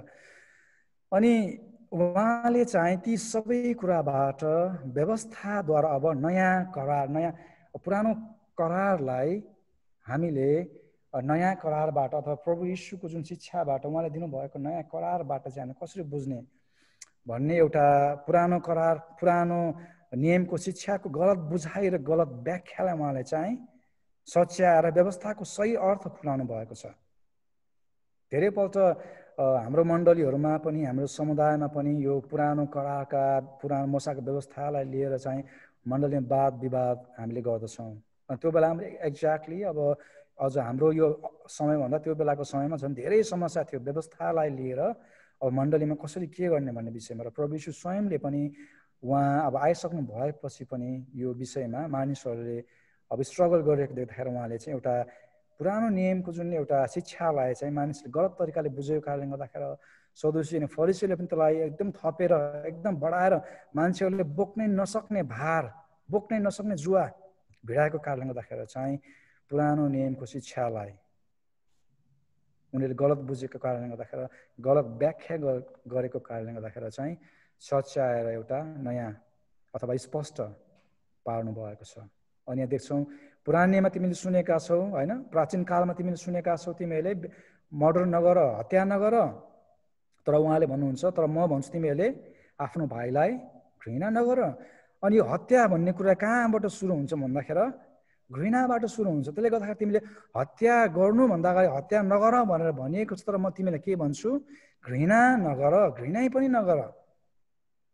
अनि अर्को कुरो तिमीहरूले के अरे व्यभिचार नगर भन्ने सुनेको छ, तर म तिमीलाई भन्दछु कुनै पनि स्त्रीलाई तिम्रो हृदयबाट एउटा होइन अभिलाषाको एउटा विचारले तिमीले हेर्छौ भने तिमीले अघि नै के गरिसकेका छौ, व्यभिचार गरिसकेका छौ। तिमीहरूले सुनेका छौ अब छोडपत्र दिएर तिम्रो श्रीमतीलाई तिमीले चाहिँ सम्बन्ध विच्छेद गर्न सक्छौ, डिभोर्स गर्न सक्छौ, तर म भन्छु तिमीहरूले छोडपत्र नगर।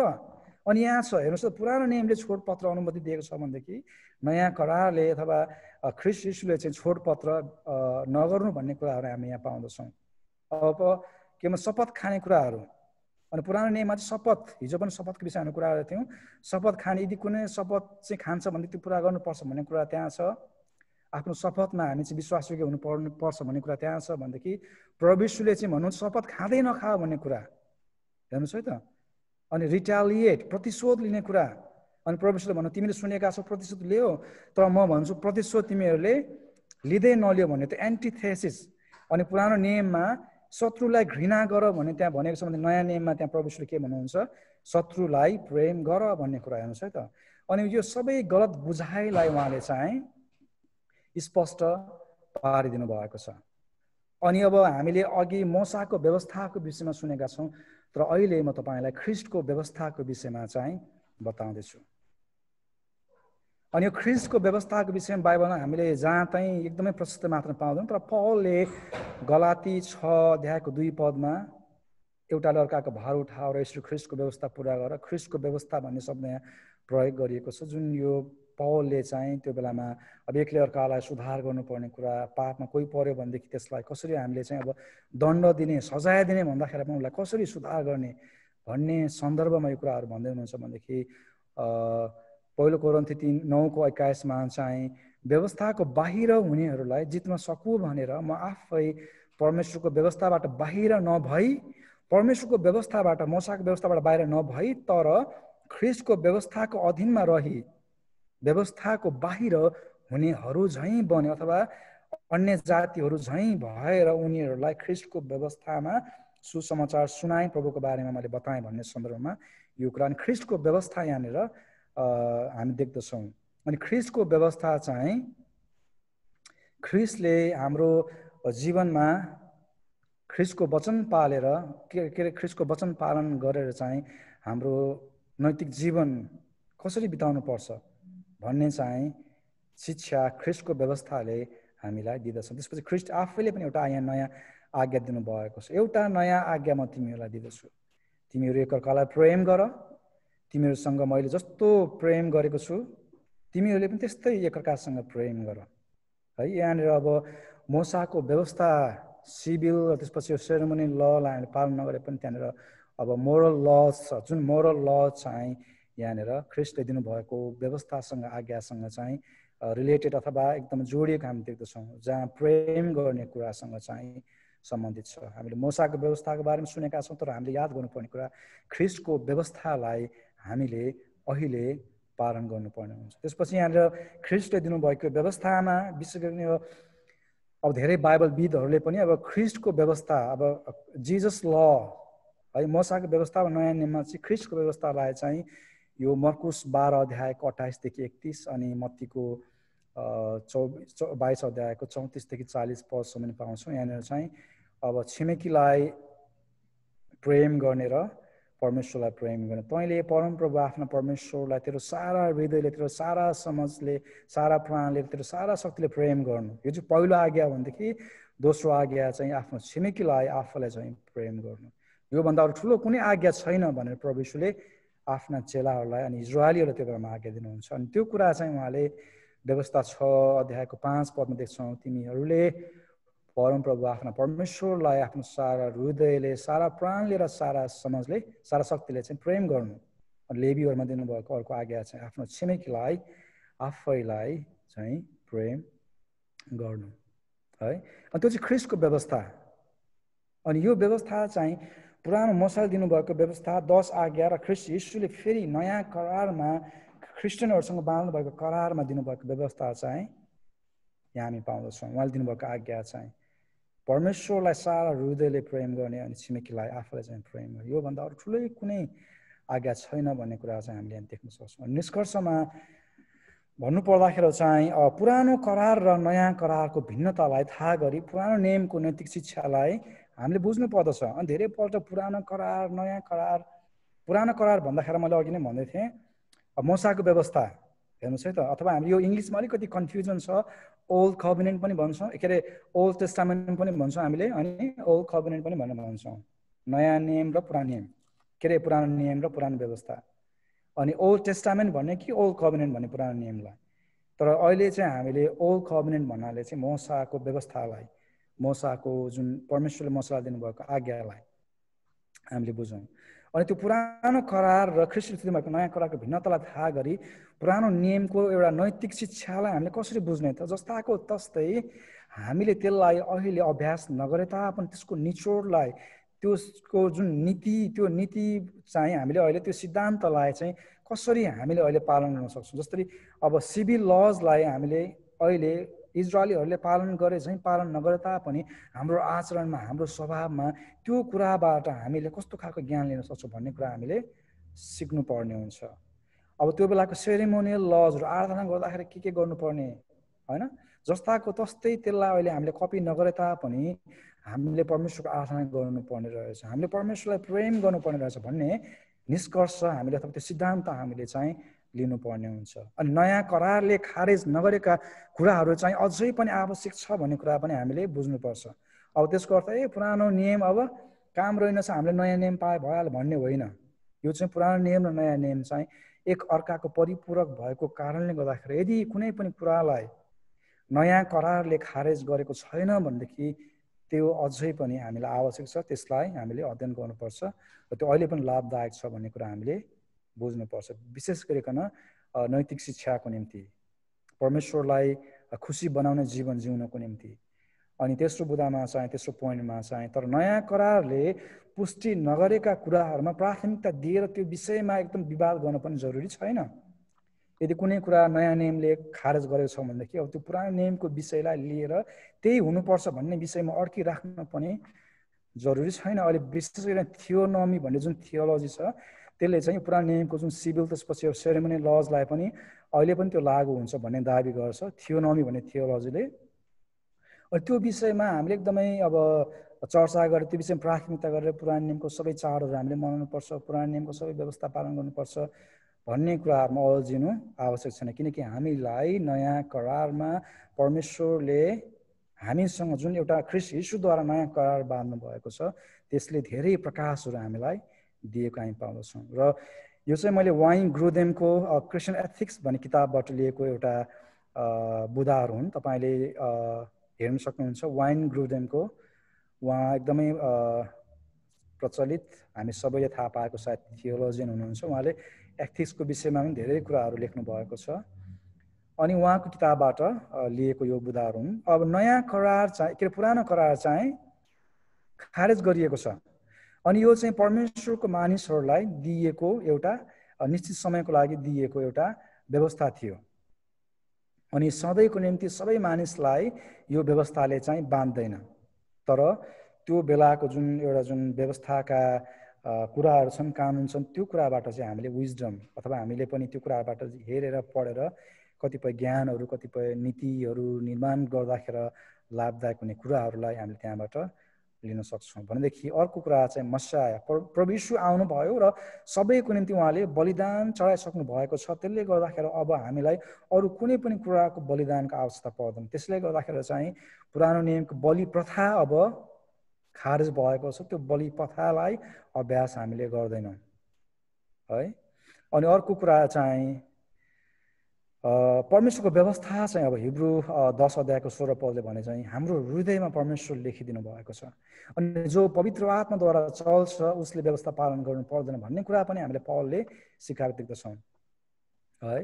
अनि हाम्रो हृदयमा जब परमेश्वरको व्यवस्था छ भनेदेखि, परमेश्वर दिनुभएको शिक्षा हाम्रो हृदयमा छ भनेदेखि, परमेश्वर दिनुभएको जति पनि बाइबलको जति पनि नीति सम्बन्धित वचनहरू हाम्रो हृदयमा छ भनेदेखि अब हामीलाई व्यवस्था हेरेर एकदम डिटेल के गर्नुपर्ने भन्ने कुराको आवश्यकता पर्दैन। किनकि हाम्रो हृदयमा पवित्र आत्माले हामीलाई अगुवाई गर्नुहुन्छ परमेश्वरतिर अगाडि बढ्नको निम्ति र उहाँलाई मन पर्ने जीवन जिउनको निम्ति। चौथो कुरा चाहिँ हामीलाई अब इजरायलीहरू जस्तै पुरानो नियममा उनीहरूको आफ्नो छुट्टै देश थियो, छुट्टै जाति थियो। त्यो छुट्टै देश अनि छुट्टै जाति हामीले अहिले निर्माण गर्दैनौँ। त्यसले गर्दाखेरि पनि हामीलाई यो व्यवस्थाको आवश्यकता छैन। किनकि हामी जति पनि छौँ विभिन्न देशमा छौँ। अब मिडल इस्टमा पनि के अरे विश्वासीहरू हुनुहुन्छ, त्यहाँको आफ्नै छ। त्यसपछि अमेरिकाको विश्वासीको आफ्नै छ, नेपालको विश्वासीको कानुन त्यो देश सरकार आफ्नै छ। त्यसले गर्दाखेरि सबै ठाउँमा यही कानुन जसरी त्यहाँनिर छुट्टै देश निर्माण गरेर छुट्टै एउटा कानुन इजरायलीहरूलाई परमेश्वर दिनुभएको थियो त्यस्तै हुनुपर्छ भन्ने अहिले छैन। अनि अर्को महत्त्वपूर्ण कुरा चाहिँ अब अन्य जातिहरूले विश्वासी हुनको निम्ति खतना गरेर चाहिँ यहुदीहरू बन्नु पर्दैन। अनि यो पौलले गलातीमा भएका विश्वासीहरूलाई यो कुरा सम्झाउँदै बुझाउँदै त्यहाँ धेरै कुरा लेख्नु भएको छ। तर हामीले याद गर्नुपर्ने कुरा विश्वासी हुनको निम्ति कोही पनि यहुदी हुनु पर्दैन, कसैले पनि खतना गर्नु पर्दैन। तर ख्रीष्ट यीशुलाई विश्वास गर्ने हो भनेदेखि हामीले साँचो हृदयले उहाँ मेरो मुक्तिदाता हुनुहुन्छ भने विश्वास गर्छौँ भनेदेखि हामीहरू विश्वासी हुन्छौँ भन्ने कुरा चाहिँ हामीले देख्न सक्छौँ। त्यसले गर्दा निष्कर्षमा आज तपाईँहरूको बिचमा यो सबै कुराहरू हेर्दा हेर्दै हामीले याद गर्नुपर्ने कुरा वचनलाई हामीले कसरी चाहिँ प्रयोग गर्ने, नयाँ नियमका वचनलाई अनि पुरानो नियमका वचनलाई। अनि त्यसलाई हाम्रो जुन मण्डलीमा नीति जुन नैतिक विषयमा हामीले छलफल गर्दाखेरि अब हामी आउने क्लासमा चाहिँ यो सबै बेसलाई हामीले फाउन्डेसनमा सकेका छौँ। यो डिभोर्सको विषयमा, हत्याको विषयमा, गर्भपतनको विषयमा अनि कतिपय केस स्टडी हामी गर्नेछौँ। अनि यो कुराले चाहिँ हामीलाई धेरै नै फाइदा गर्नेछ। धन्यवाद तपाईँहरू सबैलाई यो समय दिनुभएको निम्ति। परमेश्वरले तपाईँ सबैलाई आशिष दिनुभएको होस्। र यो समयमा फेरि ब्याक टु अर्जुन दाजुलाई म दिन चाहन्छु। धन्यवाद पास्टर भाइ, धेरै धेरै धन्यवाद। हामीले चाहिँ यति क्लासको लागि सिकाउनु भएको लागि धेरै धन्यवाद दिन चाहन्छौँ। परमेश्वरलाई विशेष धन्यवाद भएको होस्। र आउनुहोस् हामी अब अलिकति हाम्रो नयाँ पास्टरहरू पहिलोचोटि आउनुभएको पास्टरजीहरू पनि यहाँ छुट्नु भएको छ, अघि स्वागत गर्न म उहाँलाई स्वागत गर्दै पास्टर शङ्कर राई दिल्लीबाट जोडिनु भएको छ, उहाँलाई स्वागत गर्दछौँ। पास्टर मोहन बाटा नागाल्यान्डबाट जोडिनु भएको छ, उहाँलाई पनि स्वागत गर्दछौँ। त्यसै गरी pastor Bikki Pariyar youth pastor हुनुहुन्छ इन्डियाबाट, उहाँलाई पनि स्वागत गर्दछौँ। र हामी छोटो छोटो इन्साइट लिनेछौँ। अझ म चाहिँ हजुरलाई विशेष अनुरोध गर्न चाहन्छु, हामी 182 जना 102 मान्छे छौँ अहिले जुममा, त्यसमा चाहिँ 95 नन भिडियो ग्रुप छ। त्यस कारणले गर्दाखेरि चाहिँ सो तपाईँहरूलाई म विशेष अनुरोध गर्न चाहन्छु, हजुरको सुन्दर मुहारलाई देखाउनुहोस्। अब हामी चाहिँ मुख हेर्ने बेला भयो यो, अनि हामी एकअर्कालाई हेर्दै जिज्ञासा राख्दै अनि एकअर्कालाई चिन्दै हामी अगाडि बढ्नेछौँ। यो 45 मिनटको समय हामी त्यसरी बिताउनेछौँ।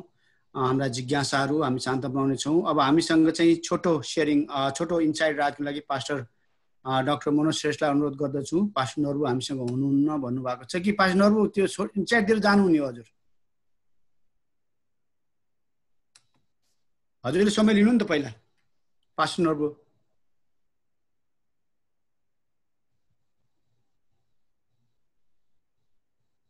हजुर आवाज आएको छैन पास्टर बा।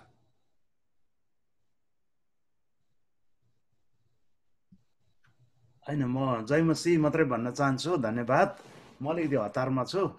हजुर म सुन्छु मात्रै। हजुर, थ्याङ्क यू। हुन्छ पास्टर भाइ, थ्यांक यू सो मच। यसपछि पास्टर मनोज हजुरले समय लिइदिनुहोस् त्यसपछि।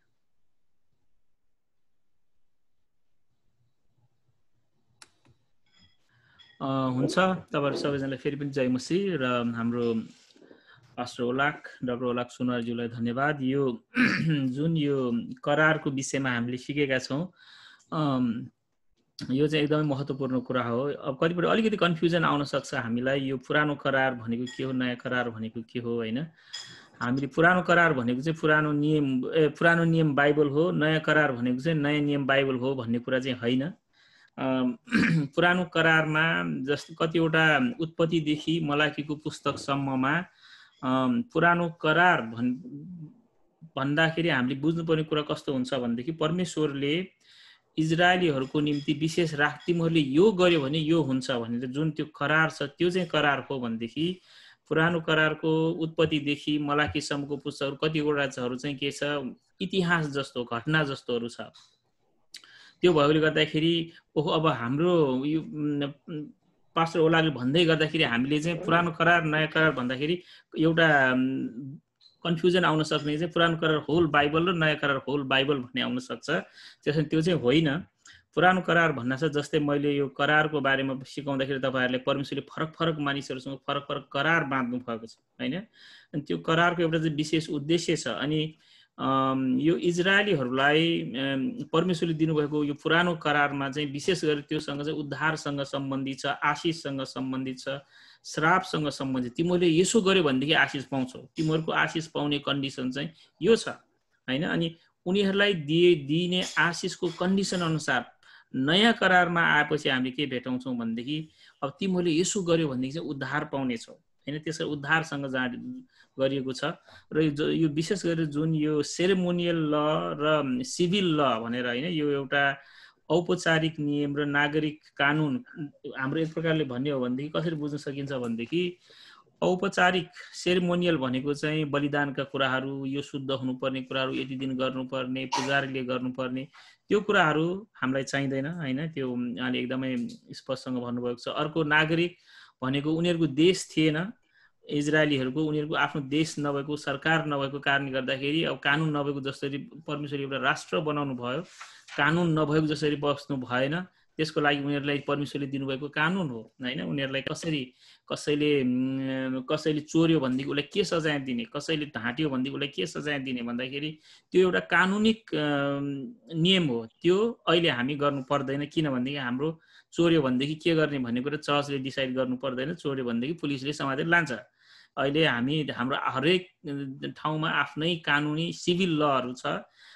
हामी चाहिँ कसको सिभिल ल मान्छौँ भनेदेखि हामी जुन जुन देशमा छौँ त्यही देशको सिभिल ल मान्छौँ। तर पुरानो करारमा भएको सिभिल ल चाहिँ उनीहरूको देश नै थिएन। उनीहरू मिश्र देशबाट निस्कियो, प्रतिज्ञाको देशमा जान लाग्यो। तर प्रतिज्ञाको देशमा हामी कनानमा कनानी भएर जान लागेको होइन, कनानमा कनानीहरूलाई हटाएर आफ्नो देश स्थापना गर्न जान लागेको। त्यस कारणले गर्दाखेरि उनीहरूको निम्ति दिएको थियो चाहिँ के हो, पुरानो करारको यो सिभिल लजहरू हो। त्यस कारणले गर्दाखेरि यो जुन कुरो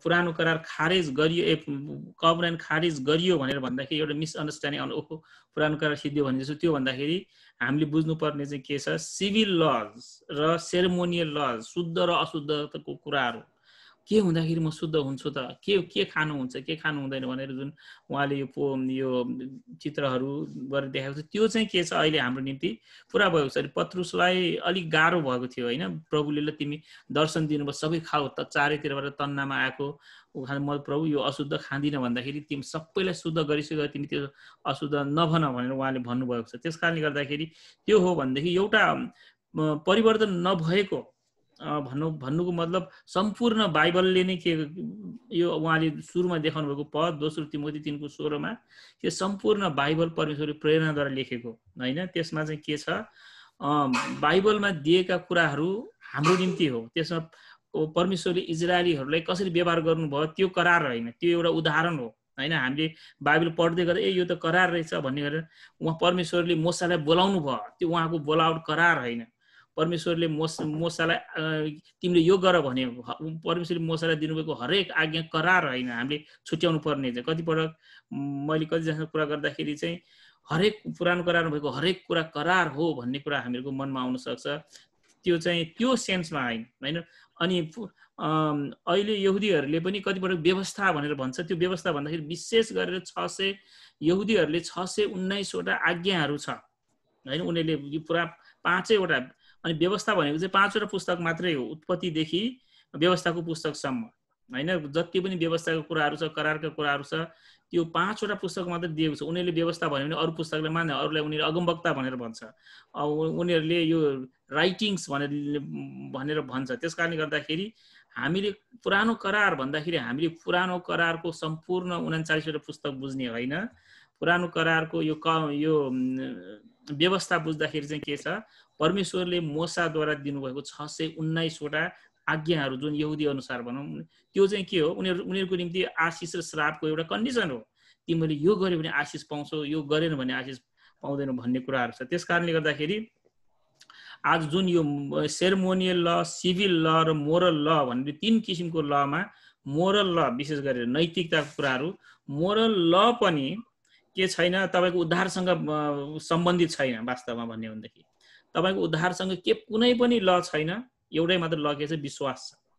तपाईँ र मैले उद्धार पाउनको निम्ति केही पनि व्यवस्था पालनै गर्नु पर्दैन, प्रेम पनि गर्नु पर्दैन। खास भन्यो भने विश्वास गर्यो, प्रभु म एकदम कमजोर छु, प्रेम गर्नै सकेन, आइएम सरी भने ठिकै छ होइन। विश्वास गर्ने मान्छेले प्रेम चाहिँ गर्छ। अनि त्यो भएकोले गर्दाखेरि यो एकदमै हाम्रो निम्ति एकदमै महत्त्वपूर्ण विषय हो होइन। अनि यसमा चाहिँ यो करार, अनुग्रह, विभिन्न कुराहरू आउँछ, त्यसमा राखौँ। हुन्छ, धन्यवाद, यति नै राख्छु। हस्, धन्यवाद पास्टर बालाई। अब हामी प्रार्थना गरिन्छौँ, त्यसपछि हामी फेरि चाहिँ इन्साइट र छलफल जारी राख्नेछौँ। हामीसँग पास्टर डाक्टर भोजराज भट्ट पनि हुनुहुन्छ, उहाँको इन्साइट सुन्नेछौँ प्रार्थनापछि। अब यो घडी हामी प्रार्थना गरिदिनुको लागि, हाम्रो क्लोजिङ प्रेयर गरिदिनुको लागि, यो सङ्गति यो चाहिँ हाम्रो लिडरसिप क्लासको क्लोजिङ प्रेयर, धेरै मान्छेलाई काममा जानुपर्ने हुन्छ, त्यस कारणले गर्दाखेरि हामी यो क्लोजिङ पिरियडमा लिन्छौँ। पास्टर किशोर गुरुङ युएसएबाट हुनुहुन्छ, उहाँले चाहिँ प्रार्थनामा हामीलाई लिड गर्नुहुनेछ।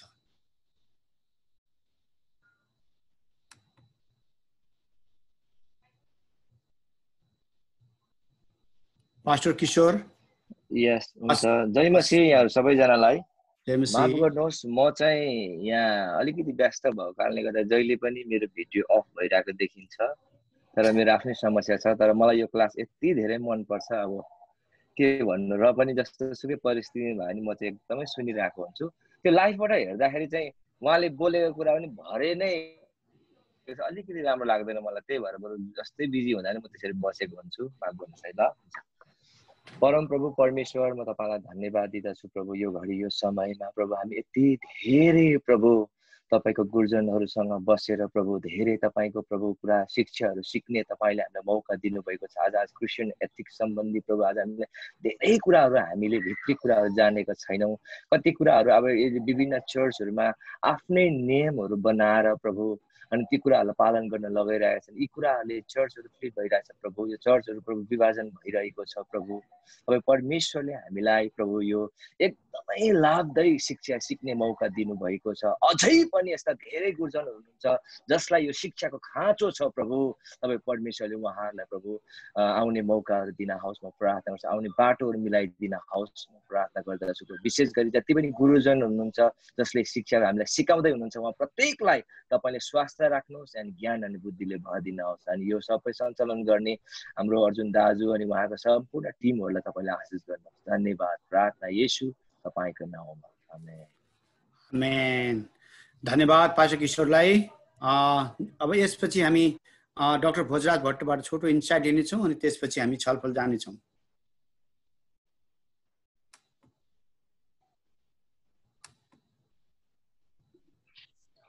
पास्टर भोज। हो, थ्याङ्क यू भेरी मच। हजुर, हुन्छ। सबैलाई जय मसीह। जय मसीह। एथिक्सको कुरा गर्दाखेरि हाम्रो डाक्टर ओलोकले जसरी एउटा स्क्रिप्चर इन्टरप्रेट्स स्क्रिप्चर भन्ने एउटा प्रिन्सिपललाई प्रस्तुत गरेर पुरानो नियमलाई नयाँ नियमले उल्टा गर्छ र पुरानो नियमलाई यीशु ख्रीष्टले डाँडाको उपदेशमा बडो राम्रोसँग त्यसलाई व्यवहारिक बनाउनु भएको छ आज। र पास्टर मनोजले भने जस्तै we don't need any of those laws. मुक्तिको लागि कुनै पनि व्यवस्था हामीलाई चाहिँदैन, तर एउटा पवित्र जाति भएर बस्नको लागि पुरानो नियमलाई जसरी ख्रीष्ट येशूले हत्या नगर्नेलाई अझ बढी कडा हिसाबले उहाँले प्रस्तुत गरिदिनु भयो। हत्या मात्रै गर्नु त ल ठिक छ, रिस जति उठे पनि मारेन भने त कमसेकम मैले पाप गरेन भन्ने ठानिन्थ्यो, तर नयाँ नियममा त यस्तो कडा बनाइदिनु भयो प्रभु येशूले कि रिस गर्ने बित्तिकै हत्यारा भन्ने भयो। झन् गाह्रो छ नयाँ नियममा त्यो व्यवस्थाहरू पालन गर्न। त्यसै कारण ख्रीष्ट येशूले जुन प्रकारको अनुग्रह हामीलाई गर्नुभयो त्यो दृष्टिकोणबाट सबै नियम कानुन विधि विधान र नैतिक जिम्मेवारीहरू हामीले हेरेको खण्डमा जीवन जिउन मद्दत गर्न परमेश्वर स्वयं पवित्र आत्माको शक्तिबाट हामीमा आउनुहुन्छ र मात्रै हामी एउटा चरित्रवान जीवन बिताउन सक्छौँ, नैतिकवान जीवन बिताउन सक्छौँ। आफ्नै प्रयासले हामीले व्यवस्था पालन गर्न खोज्यौँ, आफ्नै प्रयासले येशू ख्रीष्टले भनेका वचन पालन गर्न खोज्यौँ, आफ्नै प्रयासले प्रेरितहरूले भनेका शिक्षाहरू पालन गर्न खोज्यौँ भनेदेखि हामी नैतिक जीवन बिताउनुभन्दा अझ नैतिक पतनमा बढी जाने सम्भावना हुन्छ। त्यसै कारण यदि हामी नैतिक जीवन बिताउने हो भनेदेखि पवित्र आत्माको शक्ति बिना हामी त्यो सक्दैनौँ। त्यसलाई छोटकरीमा भन्नको लागि येशूकै पालामा अथवा ख्रीष्ट आउनुभन्दा अगाडि र त्यही समयमा दुईजना यहुदी विद्वानहरू त्यो बेलामा थिए, समाई र हिलेल। यो हाउस अफ समाई र हाउस अफ हिलेलले, हाउस अफ समाई एकदमै कट्टरपन्थी यहुदी मत मान्ने थिए भनेदेखि हाउस अफ हिलेल चाहिँ प्रेमवादी नै थिए। उनले भने होइन, यहुदी व्यवस्था पनि यस्तो क्रूर निर्दयी परमेश्वरले दिएको होइन, यहुदी व्यवस्था पनि प्रेमिलो परमेश्वरले नै दिएको कारण सारा व्यवस्था प्रेममा पुरा भएको छ। जुन कुरो पछि प्रभु येशूले परमेश्वरलाई प्रेम गरेर छिमेकीलाई प्रेम गरेर भन्नुभयो, पावलले त्यसलाई फेरि छिमेकीलाई प्रेम गर्नमा सीमित राख्नु भएको छ। त्यस किसिमले त्यो व्यवस्थालाई हामीले मानवीय हिसाबले पालन गर्न खोजेको खण्डमा, नैतिकवान बन्न खोजेको खण्डमा असम्भव। त्यसैको लागि चाहिन्छ पवित्र आत्माको उपस्थिति र उहाँको सहायता। त्यो बिना हामी कहिले पनि एउटा शक्तिशाली जीवन बिताउन सक्दैनौँ। नियम कानुन पनि र क्रिस्चियन नैतिकता अथवा इसाई नैतिक शिक्षा पनि त्यसलाई हेर्ने दृष्टिकोण जसरी पुरानो नियमलाई हेर्दाखेरि नयाँ नियमले देखाए अनुसार भाइले उल्लेख गर्नुभयो, त्यस्तै किसिमले हाम्रो व्यक्तिगत जीवन हुने। आज पनि चाहे तपाईँ मेरो मुक्तिको विषयमा कुरा किन नहोस्, आत्मिक जीवनको विषयमा कुरा किन नहोस्, सेवकाईको विषयमा कुरा किन नहोस्, लोग्ने स्वास्नी बीच पारिवारिक समस्या किन नहोस्, हरेक क्षेत्रमा पवित्र आत्माको सहायताले मात्रै हामी सत्यको मार्गमा हिँड्न सक्छौँ। And that's very important. Thank you भाइ फर दिस। धन्यवाद पास्टर गुरुबालाई। आउनुहोस् अब हामी छलफल गर्नेछौँ। तपाईँहरू आफ्नो हात उठाउन सक्नुहुन्छ, फिजिकल हात, डिजिटल हात, अनि अरू चाहिँ लेख्न सक्नुहुन्छ तपाईँका जिज्ञासाहरू। ढिलो नगर्नु होला, पछि फेरि मलाई हतार हतार हुन्छ। अहिले नै उठाइहाल्नुहोस् हातहरू, पछि लास्टमा उठाउने पछि छुट्छ। फेरि मेरो समय चाहिँ कहिले अर्जुन सरले लिनु भएन भनेर गुनासो नगर्नु होला। पास्टर गोविन्द कोइराला, त्यसपछि पास्टर रबिन काजी वैद्य।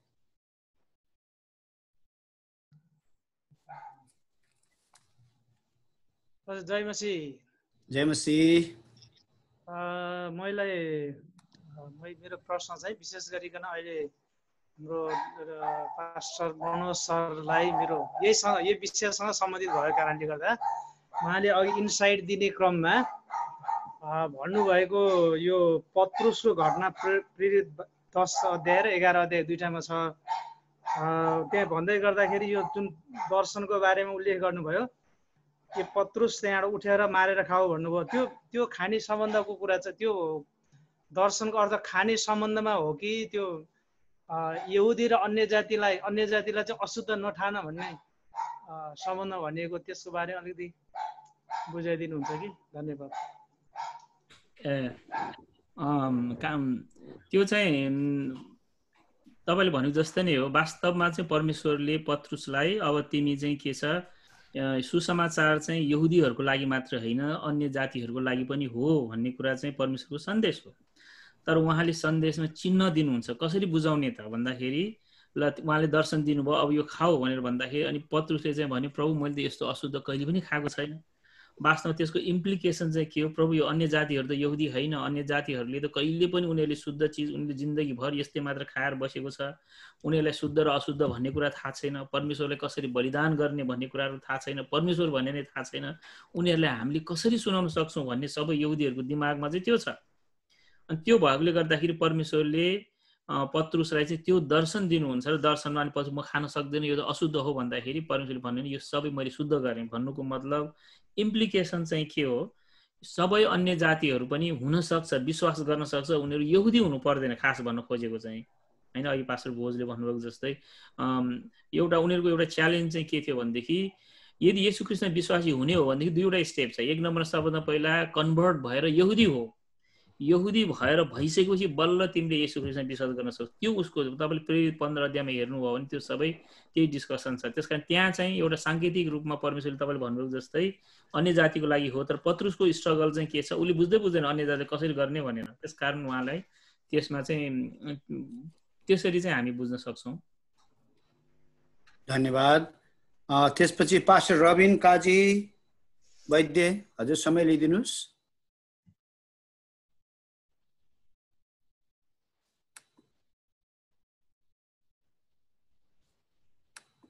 पास्टर रबिन।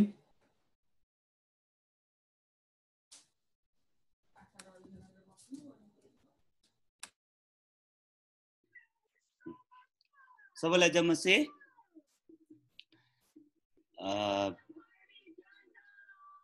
मैले चाहिँ यो अलिकति अघि डाक्टर मनोजले पनि भन्नुभयो त्यसैको लागि नै हो खास त।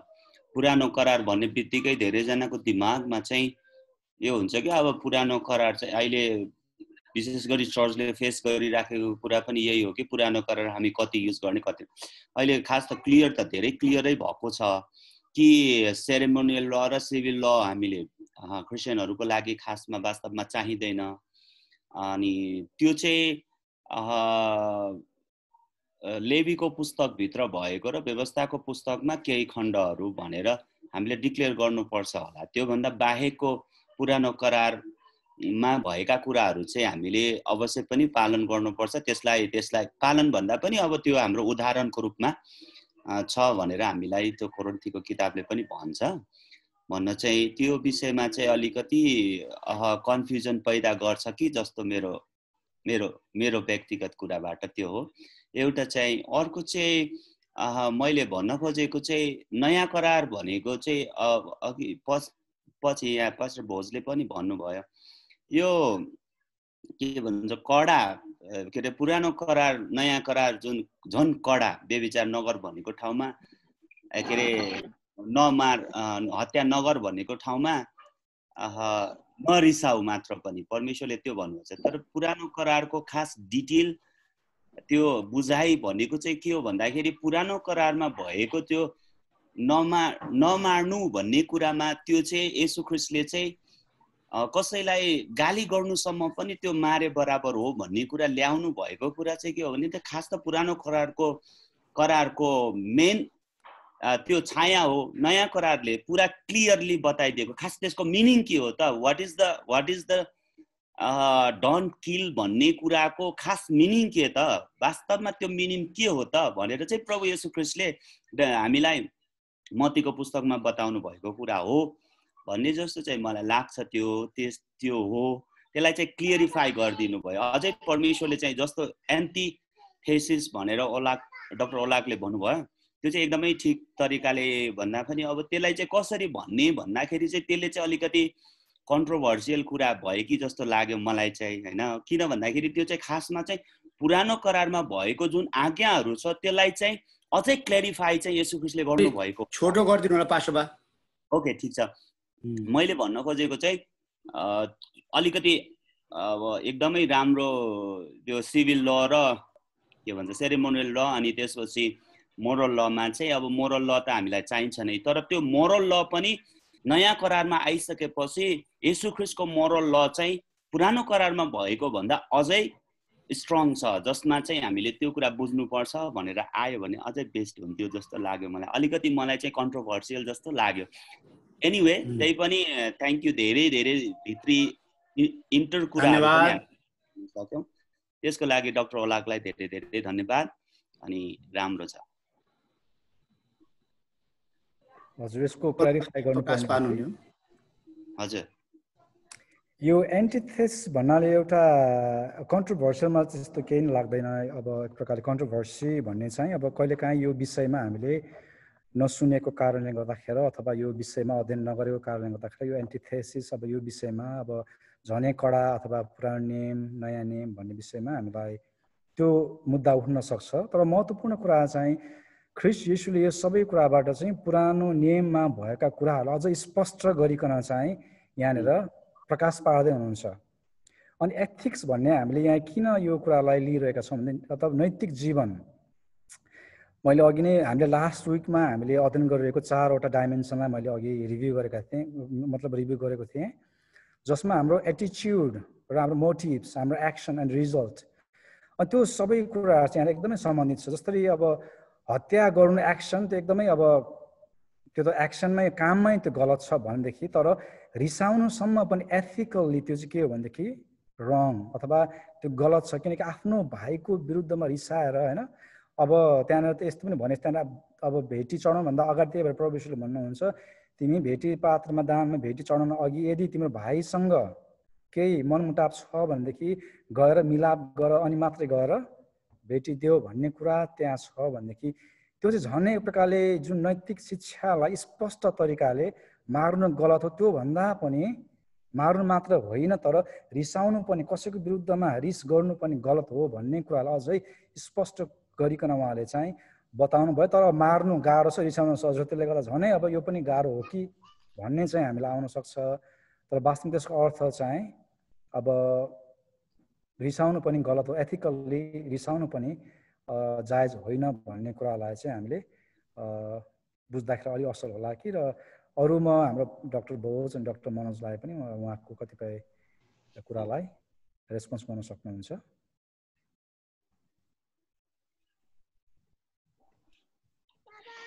भाइले भने जस्तै रिसाउनु त्यही मुख्य कुरो। पुरानो नियम हाम्रो वैद्यजीले भने जस्तै छाया थियो, नयाँ नियम अझ त्यो वास्तविक भयो। त्यसै कारण मानिसको मोटिभेसन, मानिसको अन्तस्करणलाई नै छुने गरी प्रभुले त्यसलाई स्पष्ट व्याख्यान, अनि त्यो एन्टिथेसिस भन्नाले मैले भने जस्तै त्यसको काउन्टर पार्ट भन्न बुझिन्छ। पुरानो नियममा यस्तो थियो, नयाँमा यस्तो भनेर त्यो बुझिएको। त्यसको विरुद्धमा भन्नु एन्टिथेसिस भन्नाले कतिपल्ट हामीले बुझ्यो होला यसको विरुद्ध होइन कि त्यसको ठिक अपोजिट। पुरानो नियममा यस्तो थियो, त्यसको काउन्टर पार्ट नयाँ नियममा यसरी प्रभुले भन्नुभयो भन्ने भाइले देखाउन खोजेको थियो। र अवश्य पनि नयाँ नियमले हाम्रो भित्र छुन्छ भनेदेखि त्यो पुरानो नियमको नयाँ करार, न्यू कभनेन्ट पनि भाइले छुनु भएको थियो सुरुमै। नयाँ नियम चाहिँ नयाँ करार, न्यू कभनेन्ट, जो इजेकियलको किताब र यिर्मयाले भने अन्त्यको दिनमा तिमीहरूको ढुङ्गाको हृदय निकालेर म तिमीहरूको हृदयमा नै परमेश्वरको व्यवस्था लेखिदिनेछु भनेको छ। त्यो नहुन्जेलसम्म हामी नयाँ नियममा पनि अवश्य पनि डाक्टर ओलोकले यो पवित्र आत्माको रोलको बारेमा बुझाउनु हुनेछ कि एथिकल जीवन जिउन आत्माको कतिको महत्त्व छ भन्ने कुरा त्यो पछि बुझौँला। मेरो पनि बुझाइ त्यही हो। खास यसमा हामीले जुन यो एन्टिथेसिस भन्ने शब्दमा अलिकति समस्या भएको हुनसक्छ। एन्टिथेसिस नै भनेर नबुझे पनि प्रभु येशूले के भन्नुभएको थियो, तिमीले यो सुनेको थियो तर म यो भन्छु, तर राखेर उहाँले भन्नुभएको छ होइन। तर हामीले बुझ्दा चाहिँ कसरी बुझ्नुपर्छ भनेदेखि पुरानो करार र नयाँ करारमा केही पनि फरक छैन, वास्तवमा एउटै हो। पुरानो करारमा फिजिकल्ली शारीरिक रूपले देखाएको छ भनेदेखि नयाँ करारमा आत्मिक रूपले एउटा स्पिरिट देखाएको छ। What is the spirit behind that commandment, त्यो आज्ञाको पछाडिको किन यो भनेको भनेर भन्दाखेरि जस्तै हत्या नगर्नु भनेर पुरानो करारमा भनेको छ भनेदेखि किन हत्या नगर्ने त, उसले त्यस्तो मलाई रिस उठेको छ, मलाई रिस उठेको छ, हत्या त गर्नु पर्यो भन्ने चाहिँ हाम्रो मनमा आउन सक्छ रिस उठेकोले। तर रिस उठ्छ भने रिसै नगर भनेपछि त्यो हत्या कुरै भएन। त्यो हत्याको सुरुवात केबाट हुन्छ? रिसबाट हुन्छ। त्यो रिस बढ्दै गएपछि हत्या गर्ने त हो। अनि त्यसकारण त्यो सुरु हुनुभन्दा अगाडि धान त्यो फलेपछि धान नकाट भन्नुभन्दा धानै नरोप भनेको जस्तो के खासमा चाहिँ। अनि त्यसकारण फरक चाहिँ यो हो। पुरानो करारमा चाहिँ अब मान्छेले एकैचोटि आत्मिक कुरा नदेखिने कुरा भन्यो भने बुझ्दैन, तर त्यसकारण देखिने कुराबाट सुरु गरेर अनि त्यसपछि उहाँले पुरानो करारबाट नयाँ करारमा जाँदाखेरि चाहिँ फिजिकलबाट स्पिरिचुअलमा गएको छ, देखिनेबाट नदेखिने गरेको छ। त्यो कुरा एउटै हो होइन। त्यसकारण सार पनि पुरानो करारबाट प्रेम गर, प्रेम गर्यो भने सबै परमेश्वरलाई प्रेम र छिमेकीलाई प्रेम गरेर सबै नै आज्ञा पालन हुन्छ भनेर पुरानो करारमै भनेको छ, प्रभु येशूले नयाँ करारमा ल्याउनु भएको छ। थ्यांक यू सबैजनालाई। गाइस, पास्टर गाइस हजुर समय लिदिनुस्। जय मसीह हजुर सबैजनालाई। जय मसीह। मैले एकदमै प्रश्न राख्न खोजेको प्रश्न अगाडि नै सबैले राखिदिइहाल्छ। मेरो पनि यो 6 एन्टिथेसिसको बारेमा थियो। अनि कन्फ्युजन मलाई एक दुईवटा लागेको कुरा उठिहाल्यो। Thank you very much. धेरै कुराहरू स्पष्ट भयो। थ्याङ्क यू एकदम पास्टर आलोक, हाम्रो डाक्टर आलोकलाई अनि सबैजना थ्याङ्क यू भेरी मच। त्यति नै। अरू कोही हुनुहुन्छ? यहाँ अरू हात उठेको देखाएको छैन मैले। एल्डर बर्नबास, पास्टर यमल लिम्बुले पनि हात उठाउनु भएको छ है। ल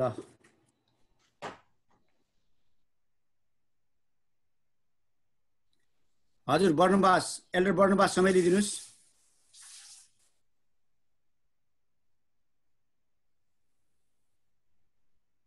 हजुरले आफ्नो अनम्युट गर्नुहोस्। ल हस् हजुर हजुर जय मसीह। जय मसीह। सुन्नुभयो? ठिक छ हजुर, सुन्या छ। हजुर यो समयको लागि धेरै धेरै धन्यवाद अरुण सरलाई। अनि मेरो चाहिँ विशेष गरी छोटो उसमा राखिहाल्नु पर्दाखेरि धेरैजनालाई समय पुर्याउनु पर्छ। म बर्नबास तामाङ काठमाडौँबाट हो। अनि मेरो प्रश्न चाहिँ के छ भने पुरानो नियममा विधि विधानहरू सम्बन्धी स्पष्ट गरी धेरै शुद्धिकरणको दिनहरू तोकेर अनि सुत्केरीदेखि लिएर बालबच्चा नामकरण ती कुराहरू, मृत्यु संस्कारका कुराहरू, त्यो कुराहरू छ। तर नयाँ नियममा स्पष्ट रूपमा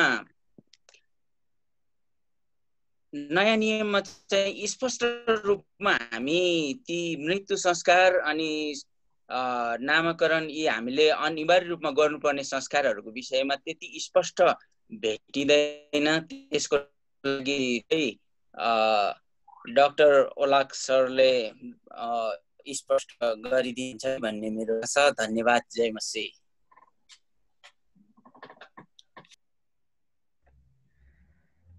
हजुर त्यो विषयमा चाहिँ मैले पनि त्यति ध्यान दिएको थिएन। एकदमै राम्रो प्रश्न उठाउनु भयो। अहिले त्यो अन्त्येष्टि गर्ने विषय कतिजनाले चाहिँ पुरानो नियमको व्यवस्थाको कुरालाई नै कतिचोटि 8 दिनमा नै नामकरण गर्ने, अनि कतिजनाले चाहिँ आफ्नो समुदाय अनुसार संस्कृति अनुसार अब 13 कति यो दिनमा अन्त्येष्टि गरेर चाहिँ अब यो फ्युनरल सर्भिसको गर्ने, कतिजनाको चाहिँ दिनदिनै पनि अब त्यसपछि अब सङ्गति गर्ने मेमोरियल सर्भिस पनि दिनदिनै अब 7-8 दिनसम्म गर्ने पनि चलन छ।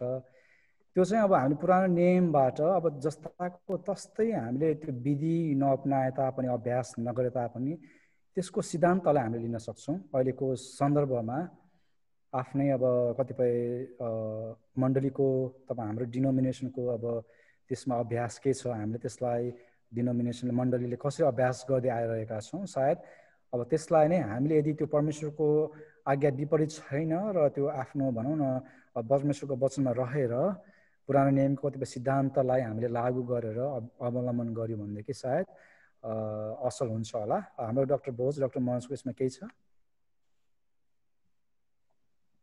तपाईँबाट सहायता लिनु पऱ्यो म चाहिँ।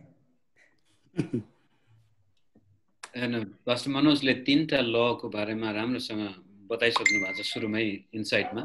त्यसमा पनि अब म छोटकरीमा के भन्छु भने पत्रुसको पनि उदाहरण त्यहाँ कुन चाहिँ पास्टरज्यूले सोध्नु भएको थियो। हाम्रो यो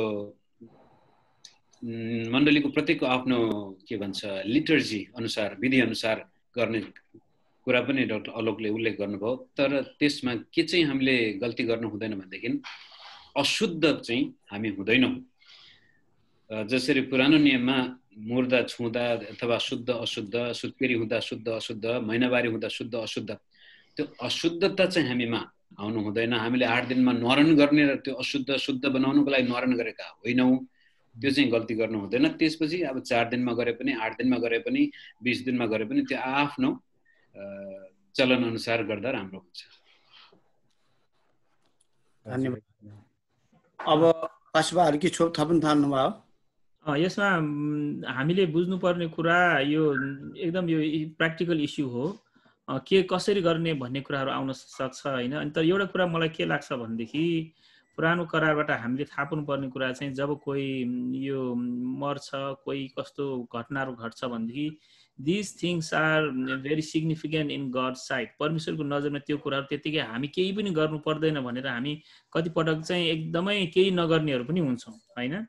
त्यो पनि गर्नु हुँदैन जस्तो लाग्छ, किनभनेदेखि कोही जस्तै उदाहरणको लागि जब युसुफको मृत्यु भयो, युसुफको मृत्यु उसले चाहिँ के भने थियो, मेरो हड्डीहरू चाहिँ फेरि त्यहीँ लगेर गाड्नु भनेर उहाँले भन्नुभएको छ, किनभने त्यो एउटा उसले अनि पछि प्रतिज्ञाको देशमा उसलाई गाडेको छ। त्यसको मतलब चाहिँ त्यही गर्ने भन्ने कुरा त होइन, तर एउटा मृत्यु पनि एउटा ठुलो जीवनको एउटा घटना हो, त्यसलाई हामीले हल्कासँग चाहिँ लिनु हुँदैन।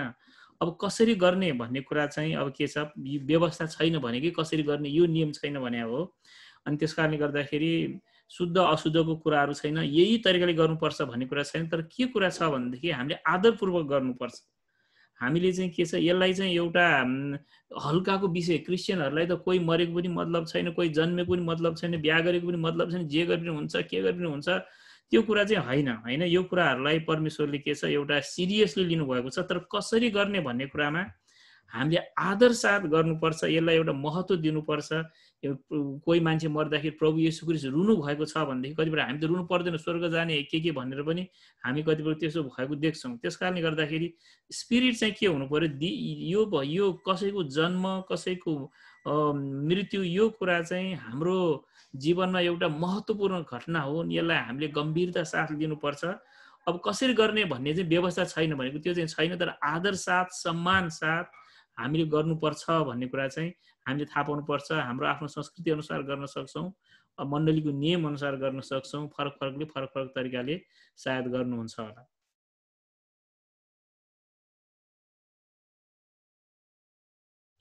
अर्जुन दाजु तपाईँ म्युट हुनु। यसै बिचमा हामी बिचमा पास्टर मोहन छेत्री इन्डियाबाट जोडिनु भएको रहेछ पहिलो पटक, उहाँलाई पनि स्वागत गर्दैछौँ। स्वागत गर्ने क्रम पनि जारी नै छ। हामी अन्तिममा आइपुगेका छौँ। अब लास्ट दुईटा प्रश्न छ हामीसँग, त्यति मात्रै लिनेछौँ आज। अरू चाहिँ हात उठाउनु छ भने पनि हामी प्रश्न अर्को हप्ता लिनेछौँ। Pastor M Limbu UK.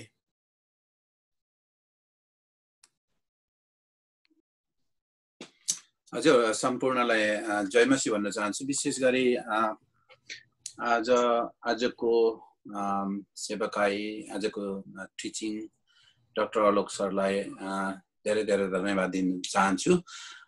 र विशेष गरी एउटा क्वेसन चाहिँ आजको धेरै मण्डलीहरूमा समस्या देखिएका कुरा चाहिँ के छ भने गलाती 3:10 पदलाई लिएर व्यवस्थामा भर पर्नेहरू चाहिँ श्रापित हुन् भनेर वचनमा ल्याउने हामीले धेरै वक्ताहरूबाट हामी सुन्न पाएका छौँ।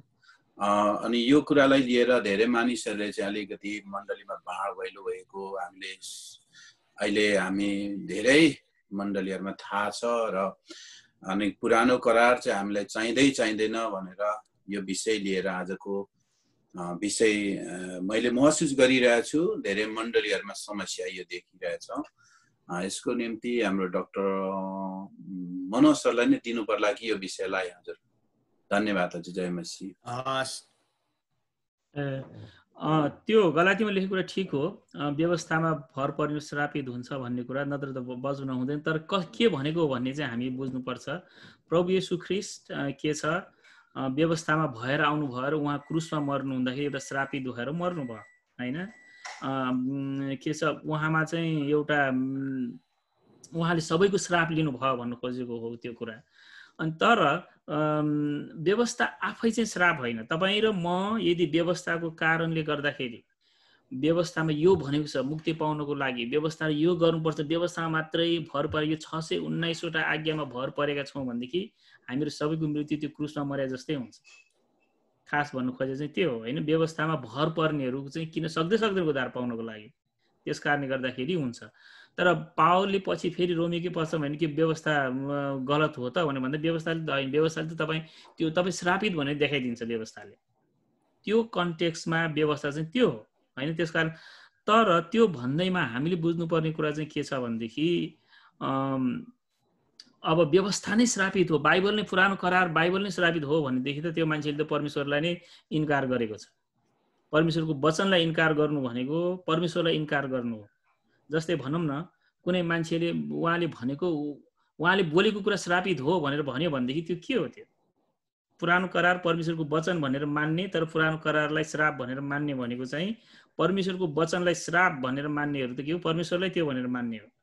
त्यस कारणले गर्दाखेरि त्यो आफैमा एउटा ठुलो मिसअन्डरस्ट्यान्डिङ, कन्फ्युजन, एकदमै गलत कुरा हो। हामीले चाहिँ थाहा पाउनुपर्छ परमेश्वरले पुरानो करारमा आफ्नो औँलाले लेखेर दिनुभएको 10 वर्ग आज्ञा, बाइबलमा संसारमा कुनै पनि अरू पुस्तकहरूमा त्यसरी उहाँले आफैले औँलाले लेखेर दिनुभएको छ नि। 10 आज्ञा उहाँले दिनुभएको छ होइन, उहाँको हातले लेखेको भनेर भनेको छ बाइबलमा छ, यदि हामी बाइबल विश्वास गर्नेहरू हौँ भनेदेखि। त्यस कारणले गर्दाखेरि 10 आज्ञा के छ, अझै पनि एकदमै महत्त्वपूर्ण छ। तर हामीले छुट्याउनु पर्ने कुरा चाहिँ 10 आज्ञा मानेर उद्धार पाउँदैन। उद्धारको कन्टेक्स्टमा मान्छेको सबभन्दा ठुलो समस्या भने उद्धार हो होइन। प्रभु येशू ख्रीष्ट नआएसम्म के छ, उद्धार पाउने सम्भावनै थिएन, सबैजना श्रापमा मरेको छ। तर प्रभु येशू आएर त्यो समाधान गर्नुभयो। तर यहुदीहरूले के गरेको थियो, विशेष गलातीको पुस्तकमा तपाईँले अध्ययन गर्नुभयो भने ब्याक टु यो फेरि यो जुदाइजममा लग्यो, मोसाको व्यवस्था पालन गर्नै पर्छ नत्र हुँदैन भनेर सिकाइएको थियो। त्यो कन्टेक्स्ट पनि बुझ्नुपर्छ हामीले। किन मोसा पावलले भन्यो भन्दा, किनभने गलातीको पुस्तकमा यस्तो झुठो शिक्षा आएको थियो जसको झुठो शिक्षा चाहिँ व्यवस्था पालन गर्नै पर्छ नत्र उद्धार पाउँदैन भन्ने सिकाउनेहरू थियो। अनि उनीहरूलाई भनेको तिमीहरूले त्यसो नभन, त्यस्तो त एकदमै गलत हो भनेर त्यो जवाफमा पावलले दिइराखेको कुरा हो। अनि हामीले बुझ्नुपर्ने चाहिँ व्यवस्था मान्नेमा मात्र भयो प्रभु येशू छैन भनेदेखि त्यो श्रापित हो। तर प्रभु येशू ख्रीष्ट छ भनेदेखि त्यो श्राप प्रभु येशूले हामीले गर्नुभएको छ। र अब व्यवस्था भनेको चाहिँ नियम हो, कानुन हो। तर उद्धार पाउनको लागि त प्रभु येशूमा विश्वास गरे पुग्यो। तर उहाँले दिनुभएको कतिवटा नियमहरू त अझै पनि ठिक छ, त्यो डिरेक्सनमा त्यो जान्छ, त्यो पर्फेक्सनमा मात्रै छैन भन्ने कुरा हामीले बुझ्नुपर्छ। हस्, धन्यवाद।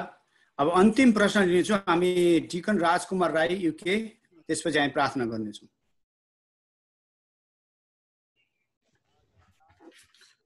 जय मसी तपाईहरु सबैजनालाई। अनि जति पनि यहाँ व्यवस्थापक धेरैजना हुनुहुन्छ अनि धेरै पास्टर सरहरू हुनुहुन्छ अनि हजुरहरूलाई म धेरै धेरै धन्यवाद दिन चाहन्छु। अनि विशेष गरेर छोटो समय लिनु परेको कारणले गर्दाखेरि यहाँनिर म एउटा क्वेसनै गर्न चाहन्छु। अलिकति कन्फ्युजन भएको कारणले गर्दाखेरि यो पुरानो नियममा जुन मोसाको व्यवस्था भनेको छ, जुन त्यो पनि एउटा परमेश्वरले नै अगुवाई गर्नुभएको भन्ने म विश्वास गर्छु। अनि त्यसपछि प्रभु येशू ख्रीष्ट आउनु भएपछि कतिपय कुराहरू खारिज भएको, त्यसको मतलब हो मोसाको व्यवस्था भने तापनि त्यो चाहिँ परमेश्वरले अगुवाई गर्नुभएको व्यवस्थाहरू थिए भनेदेखि यहाँनिर येशू ख्रीष्ट आउनु भएपछि जति पनि खारिज भएको कुराहरू त्यो चाहिँ येशू ख्रीष्टले चाहिँ खारिज गर्नु भनेको परमेश्वरले नै खारिज गर्नु हो। गर्दाखेरि यहाँनिर मैले के बुझिरहेको छु भने परमेश्वरले आफ्नो व्यवस्थालाई चाहिँ आफ्नो नियमलाई चाहिँ चेन्ज गर्नुभएको म बुझ्छु। यसमा मेरो अलिकति मिसअन्डरस्ट्यान्डिङ हुनसक्छ। अब यो चाहिँ हो कि होइन, कि अब मोसाले मात्रै उहाँले नै गर्नुभएको व्यवस्था उहाँको आफ्नै विवेकले गर्नुभएको हो भने त प्रभु येशू ख्रीष्टले चेन्ज गर्नु भनेको साधारण कुरा हो। तर मलाई लागिरहेको चाहिँ के भने परमेश्वरले गर्नुभएको नियमलाई चाहिँ परमेश्वरले फेरि चेन्ज गर्नुभएको रहेछ कि मोसाले गरेको आफ्नो विवेकले गरेको व्यवस्थालाई चाहिँ येशू ख्रीष्टले गर्नुभएको रहेछ भन्ने कुरा प्रश्रय दिनु हुनको लागि म अनुरोध गर्दछु। अनि अर्को एउटा छोटो आन्सर हुने जस्तो म आशा गर्छु। त्यसैले म सेकेन्ड क्वेसन चाहिँ यो सब्जेक्टमा सान्दर्भिक नभए पनि यो एउटा इन्टरप्रिटेसन, जति पनि हामीले बाइबल को वचनहरू लेख्दाखेरि हामीले इन्टरप्रिटेसनहरू कति ठाउँमा हामीले खोज्नु पर्ने हुन्छ। अनि त्यो इन्टरप्रिटेसन चाहिँ धेरैजनाले धेरै प्रकारले दिएको हुन्छ। अनि कसको चाहिँ ठिक तरिकाले हजुरहरूले लिनुहुँदैछ त्यो मलाई पनि यसो बताइदिनुहुन्छ कि भन्ने। हुन्छ, जय मसी। धन्यवाद।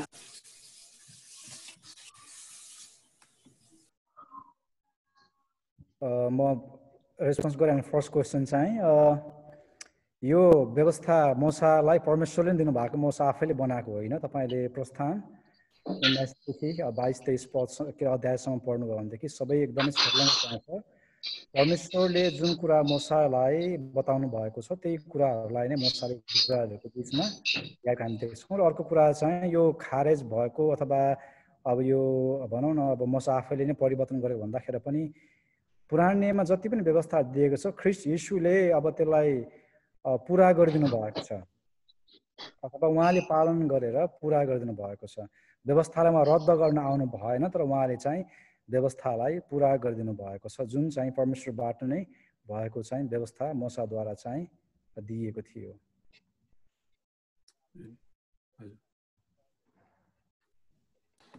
ल अलिकति म पनि थप्दिउँ होला यसमा। कसरी बुझ्ने भनेदेखि वास्तवमा परमेश्वरले दिनुभएको हो पुरानो करारको पनि नयाँ करारको पनि। तर पुरानो करारमा चाहिँ जस्तै कसरी शुद्ध हुने भनेर भन्दाखेरि येशू ख्रीष्ट नयाँसम्मको लागि तिमीहरू यसरी शुद्ध हौ, म तिमीलाई पछि शुद्ध पार्नेछु। मुख्य रूपले चाहिँ पछि हुनेछ तिमीहरू। अहिले जनावरको बलि गर्दै गर तिमीहरूले चाहिँ कन्सियसली थाहा हुन्छ नि शुद्ध र अशुद्ध के हो, ठिक बेठी के हो थाहा पाउँदै गर। त्यसको ओहो हामी शुद्ध हुनुपर्छ, म पापी हुँ भन्ने कुरा पुरानो करारको व्यवस्था पालन गर्दै गर्दा इजरायलीहरूले चाहिँ अहिले समयमा आउँदाखेरि उनीहरूलाई पाप के हो थाहा छ, शुद्ध के हो थाहा छ, अशुद्ध के हो थाहा छ, परमेश्वर चाहिन्छ सबै कुरा थाहा भयो। सुरुमा थाहा थिएन, त्यसकारण परमेश्वरले नि दिनुभयो। एउटा चाहिँ के छ छोटो समयको लागि दिनुभयो। तर जब उहाँले चाहिँ के छ पछि प्रभु येशू ख्रीष्ट आउनुभयो भने उहाँले त त्यो सबै नचाहिने गरिदिनु भयो। उदाहरण अब हाम्रो व्यवहारिक उदाहरणमा के दिन सक्छौँ भनेदेखि पहिला हामी बेलुका हो भने उज्याएर मैनबत्ती बाल्नु पर्ने थियो। तिमीहरू अँध्यारो हुन्छ मैनबत्ती बाल भनेर हामीले भनिरहेछौँ। तर हामीले पछि आएर इलेक्ट्रिसिटी आएपछि अब मैनबत्ती बाल्नु पर्दैन, अब बिजुलीको बत्ती बाल होइन, एउटा स्विच थिचे पुग्छ। पहिला पनि मैनबत्ती नै बाल भने किन अहिले मैनबत्ती खारेज भयो भन्ने हाम्रो मनमा आउन सक्छ। किनभनेदेखि कुरा एउटै हो। पहिला मैनबत्ती जस्तो थियो केही समयको निम्ति भने अहिले बेटर आएको छ, अहिले त्योभन्दा राम्रो आयो, परमेश्वरले नि दिनुभयो। तर सुरुमा बुझ्न नसक्ने भएकोले गर्दाखेरि एउटा शारीरिक दिनुभयो भनेदेखि पछि चाहिँ एउटा के दिनुभयो, एउटा आत्मिक रूपले कम्प्लिट पर्फेक्ट दिनुभयो। त्यसकारण यो दुईवटा विभाजन हुँदैन। तर के छ यसमा चाहिँ पुरा भएको त्योभन्दा बेटर त्योभन्दा राम्रो हिसाबले चाहिँ उहाँले दिनुभएको छ। तर लक्ष्य एउटै हो।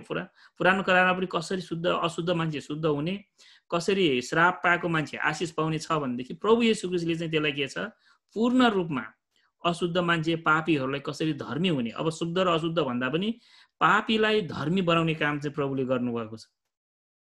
फरक चाहिँ त्यो हो।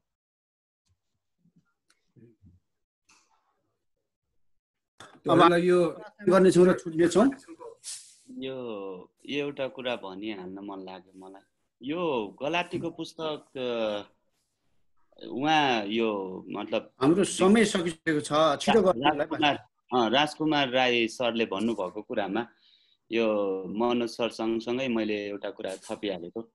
यो गलातीको पुस्तक 3 अध्याय पढेपछि हामीलाई थाहा हुन्छ त्यो पुरानो करार भनेको चाहिँ के अरे उसको लागि मात्रै के भन्छ एउटा रूपकको रूपमा राखेको छ। तपाईँले 3 अध्याय मलाई लाग्छ गलाती 3 अध्याय एकचोटि पढ्नु भयो भने राजकुमार सरले धेरै बुझ्न सक्नुहुन्छ। Thank you. यति मात्र भनौँ न। गलाती 3 अध्यायले क्वेशन पनि मैले गर्न गरेको थिएँ यो इन्टरप्रिटेसनको बारेमा कसको चाहिँ मैले लिनु अलिक ठिक होला यो सर्मनहरू लेख्दाखेरि भनेर हजुरलाई त्यो चाहिँ अब डाक्टर मनोज र अब भोजराज सरहरूले भनिदिनु भयो भने राम्रो। तपाईँले कसको भन्नाले तपाईँकोमा भएको चोइसहरू चाहिँ को छ भन्ने कुरा थाहा पाउनु पर्यो। अब थुप्रै नै छ लिन सक्नेहरू होइन।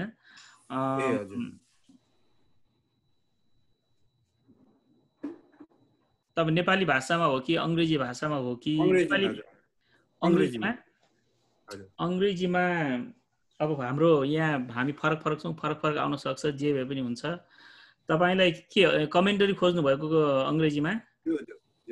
एउटा राम्रो कमेन्टरी चाहिँ के छ भन्ने अङ्ग्रेजीमा वारेन विल्सबी भन्ने एकजना पास्टर हुनुहुन्छ, उहाँ भर्खरै बित्नुभयो। उहाँले लेख्नुभएको एउटा बाइबल कमेन्टरी छ। अनि बी सिरिज भन्ने पनि छ। बाइबलमा मलाई मनपर्ने एउटा के छ प्रचारक चाहिँ एउटा कमेन्ट धेरै पुस्तक लेख्नुभएको छ उहाँले, वारेन डब्लु विल्सबी होइन, उहाँले लेख्नुभएको त्यो एउटा हेर्नुभयो भनेदेखि। अनि इन्टरनेटमा फ्रीमा पाउने म्याथ्यू हेनरी उहाँको कमेन्टरी तपाईँले त्यो पनि हेर्न सक्नुहुन्छ। त्यसको साथसाथै अरू पनि थुप्रै छ। हाम्रो पास्टर भोज उहाँले पनि भनिदिनुहुन्छ। मेरो विचार उहाँले भन्न खोजेको कुरो कस्तो लाग्यो भनेदेखि कुन दृष्टिकोणबाट लेखेका किताब त्यो भन्दा पनि हामी कुन सम्प्रदायमा सेवा गर्दैछौँ र हाम्रो विश्वासको एउटा के भन्छ बटम लाइन हुन्छ नि एग्रिमेन्ट, म एउटा ब्याप्टिस्ट डिनोमिनेसनमा भएको छु कि प्रेस्बिटेरियनमा छु कि अथवा मेरो चर्च पेन्टिकस्टल ब्याकग्राउन्डको हो कि कहाँबाट हो, त्यसलाई मध्यनजर गरेर त्यसपछि त्यो डिनोमिनेसनको इन्टरप्रेटेटिभ मेथड्सहरूलाई सिक्न सकेको खण्डमा आफूलाई त्यो क्षेत्रबाट आफ्नो विश्वास कुन धारको हो तपाईँको विश्वास र त्यसलाई लिनुभएको खण्डमा यो हर्मेनेटिकल अप्रोचहरू आफ्नै किसिमका हुन्छन्। तरै पनि अब बटम लाइनमा त बाइबलको विरुद्धमा जाने कुरो भएन। जस्तै अब वारेन वेस्बीको एकदमै राम्रो मध्यम मार्गी कमेन्ट्रीहरूमा आउँछ, भाषा पनि उनको सरल छ, सजिलैसँग बुझ्न सक्नुहुन्छ। तापनि तपाईँहरू म कुन डिनोमिनेसनमा सेवा गर्दैछौँ त्यसको पनि आफूलाई हुनुपर्छ। छोटो मोटो ज्ञान भएपछि म यस्तो खालको शिक्षा प्रचार गर्दैछु, त्यस कारण अब म कुनै अर्कै डिनोमिनेसनमा गएर ब्याप्टिस्टमा गएर मैले चाहिँ एकदमै त्यो एक्सट्रिम क्यारिस्मेटिकको प्रचार गर्दैन, भोलि मलाई निकाल्दिनु सक्छ त्यहाँबाट। त्यो बुझ्नुपर्छ, त्यस हिसाबले जानु होला। ल अब राजकुमार सर, तपाईँले धेरै प्रश्न सोध्नुभयो, तपाईँले चाहिँ प्रार्थना पनि तपाईँ नै गर्नुहोस् अनि हामी छुट्छौँ। हुन्छ, हामी सँगै प्रार्थना गरौँ आज। धन्यवाद मलाई प्रार्थना गर्ने मौका दिनुभएकोमा प्रभुलाई धन्यवाद, अनि हाम्रो अर्जुन सरलाई धन्यवाद, अनि सबैजनालाई म धन्यवाद दिन चाहन्छु। म यो धन्यवाद पोखाउने मौकै छैन, यति धेरै छौँ हामी होइन। हुन्छ, हामी प्रार्थना गरौँ। सर्वशक्तिमान, सर्वव्यापी, सर्वज्ञानी परमेश्वर पिता, अब्राहम, इसाक र इजरायलको परमेश्वर, हामी तपाईँ परमेश्वरको साथमा यसरी जुमको अनलाइन भएर चाहिँ हामीले यसरी तपाईँको लागि हामीले यसरी जुन राज्य निर्माणको लागि हामीले यसरी एक आपसमा मिलेर प्रभु शिक्षाहरू लिइराखेका छौँ। अनि जति पनि प्रभु तपाईँ परमेश्वरले सागर बगाउनु भएको छ आफ्नो दासहरूबाट, अनि तपाईँ परमेश्वरलाई धन्यवाद। अनि यस सागरमा डुब्नको लागि प्रभु हामी हरेकजनालाई तपाईँले मौकाहरू दिनुभएको छ। अनि हामी जति पनि यस तपाईँको सेवकाईमा उपस्थित भएर प्रभु जति पनि हामीले सिक्नुपर्ने अनि तपाईँको राज्य निर्माणको लागि, अनि जति पनि यहाँनिर लिडर्सहरू प्रायः हामी छौँ, अनि जति पनि मण्डलीहरूको सदस्यहरू छौँ प्रभु, तपाईँ परमेश्वरले हामी हरेकजनालाई प्रभु तपाईँले चाहे जस्तो असल छोराछोरीहरू निर्माण गर्नुहोस् र स्वर्गीय राज्यको लागि हरेकजनालाई तयारी हुनको लागि प्रभु तपाईँले आशिष दिनुहोस्। विशेष गरेर प्रभु अनि तपाईँको यो कार्यक्रम अनि चलाउनको लागि रहनु भएको जति पनि अर्गनाइजरहरूलाई प्रभु तपाईँ परमेश्वरले सहायता गर्नुहोस्। पास्टर्स, लिडर्सहरूलाई, टिचर्सहरूलाई प्रभु तपाईँ परमेश्वरले धेरै धेरै आशिष दिनुहोस् प्रभु।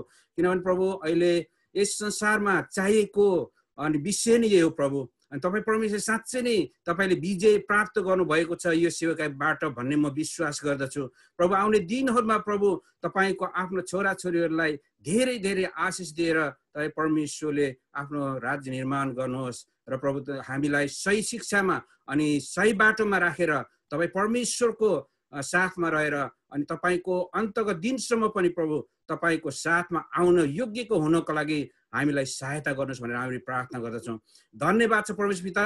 अनि आउने दिनहरूमा जति पनि सब्जेक्ट म्याटरहरू लिएर आउनुहुनेछ प्रभु उहाँहरूलाई पनि तपाईँ परमेश्वरले अभिषेक गर्नुहोस् र जति पनि बोल्नुपर्ने कुराहरू सिकाउनु पर्ने सब्जेक्टहरू प्रभु तपाईँ परमेश्वरले तपाईँको अभिषेकद्वारा तयारी गर्नुहोस् भनेर हामी प्रार्थना गर्छौँ। जति पनि सुन्ने कानहरूलाई अनि हृदयहरूलाई तपाईँ परमेश्वरले तपाईँले छाप लगाइदिनुहोस् कि तपाईँ परमेश्वरको त्यो शिक्षा राइट शिक्षाहरू सही शिक्षाहरू तपाईँ परमेश्वरको असल छोराछोरी बन्नको लागि तपाईँले सहायता गर्नुहोस् भनेर बिन्ती प्रार्थना गर्छु। धन्यवाद छ प्रभु यो सेवामा तपाईँ परमेश्वरले आउने दिनहरूमा पनि प्रशस्त आशिष दिनुहोस्। अनि जति पनि प्रभु तयार गर्नुपर्ने लेसनहरूदेखि लिएर प्रभु अनि तपाईँको दासहरूलाई तपाईँ परमेश्वरले पूर्ण रूपमा तयार गर्नुहोस् अनि सहायता गर्नुहोस् अनि तपाईँ परमेश्वरले प्रशस्त मात्रामा ब्लेसिङ दिनुहोस् भनेर बिन्ती प्रार्थना गर्दै हामी अब यहाँदेखि फेरि छुट्नेछौँ र प्रभु हामी जहाँ जहाँबाट हामीले अनि यस सेवाकामा उपस्थित हुन सकेका छौँ प्रभु आफ्नो काम धन्दामा अनि फ्युचर करियरहरूमा तपाईँ परमेश्वरले सहायता गर्नुहोस् भन्दै अनि तपाईँको साथमा नै हामी हरेकजना रहन पाऊँ भन्दै तपाईँको साथमा हामी बिन्ती अनि प्रार्थना चढाउँदै आशिष माग्छु येशू ख्रीष्टको नाममा आमेन। जय मसीह। आमेन। जय मसीह।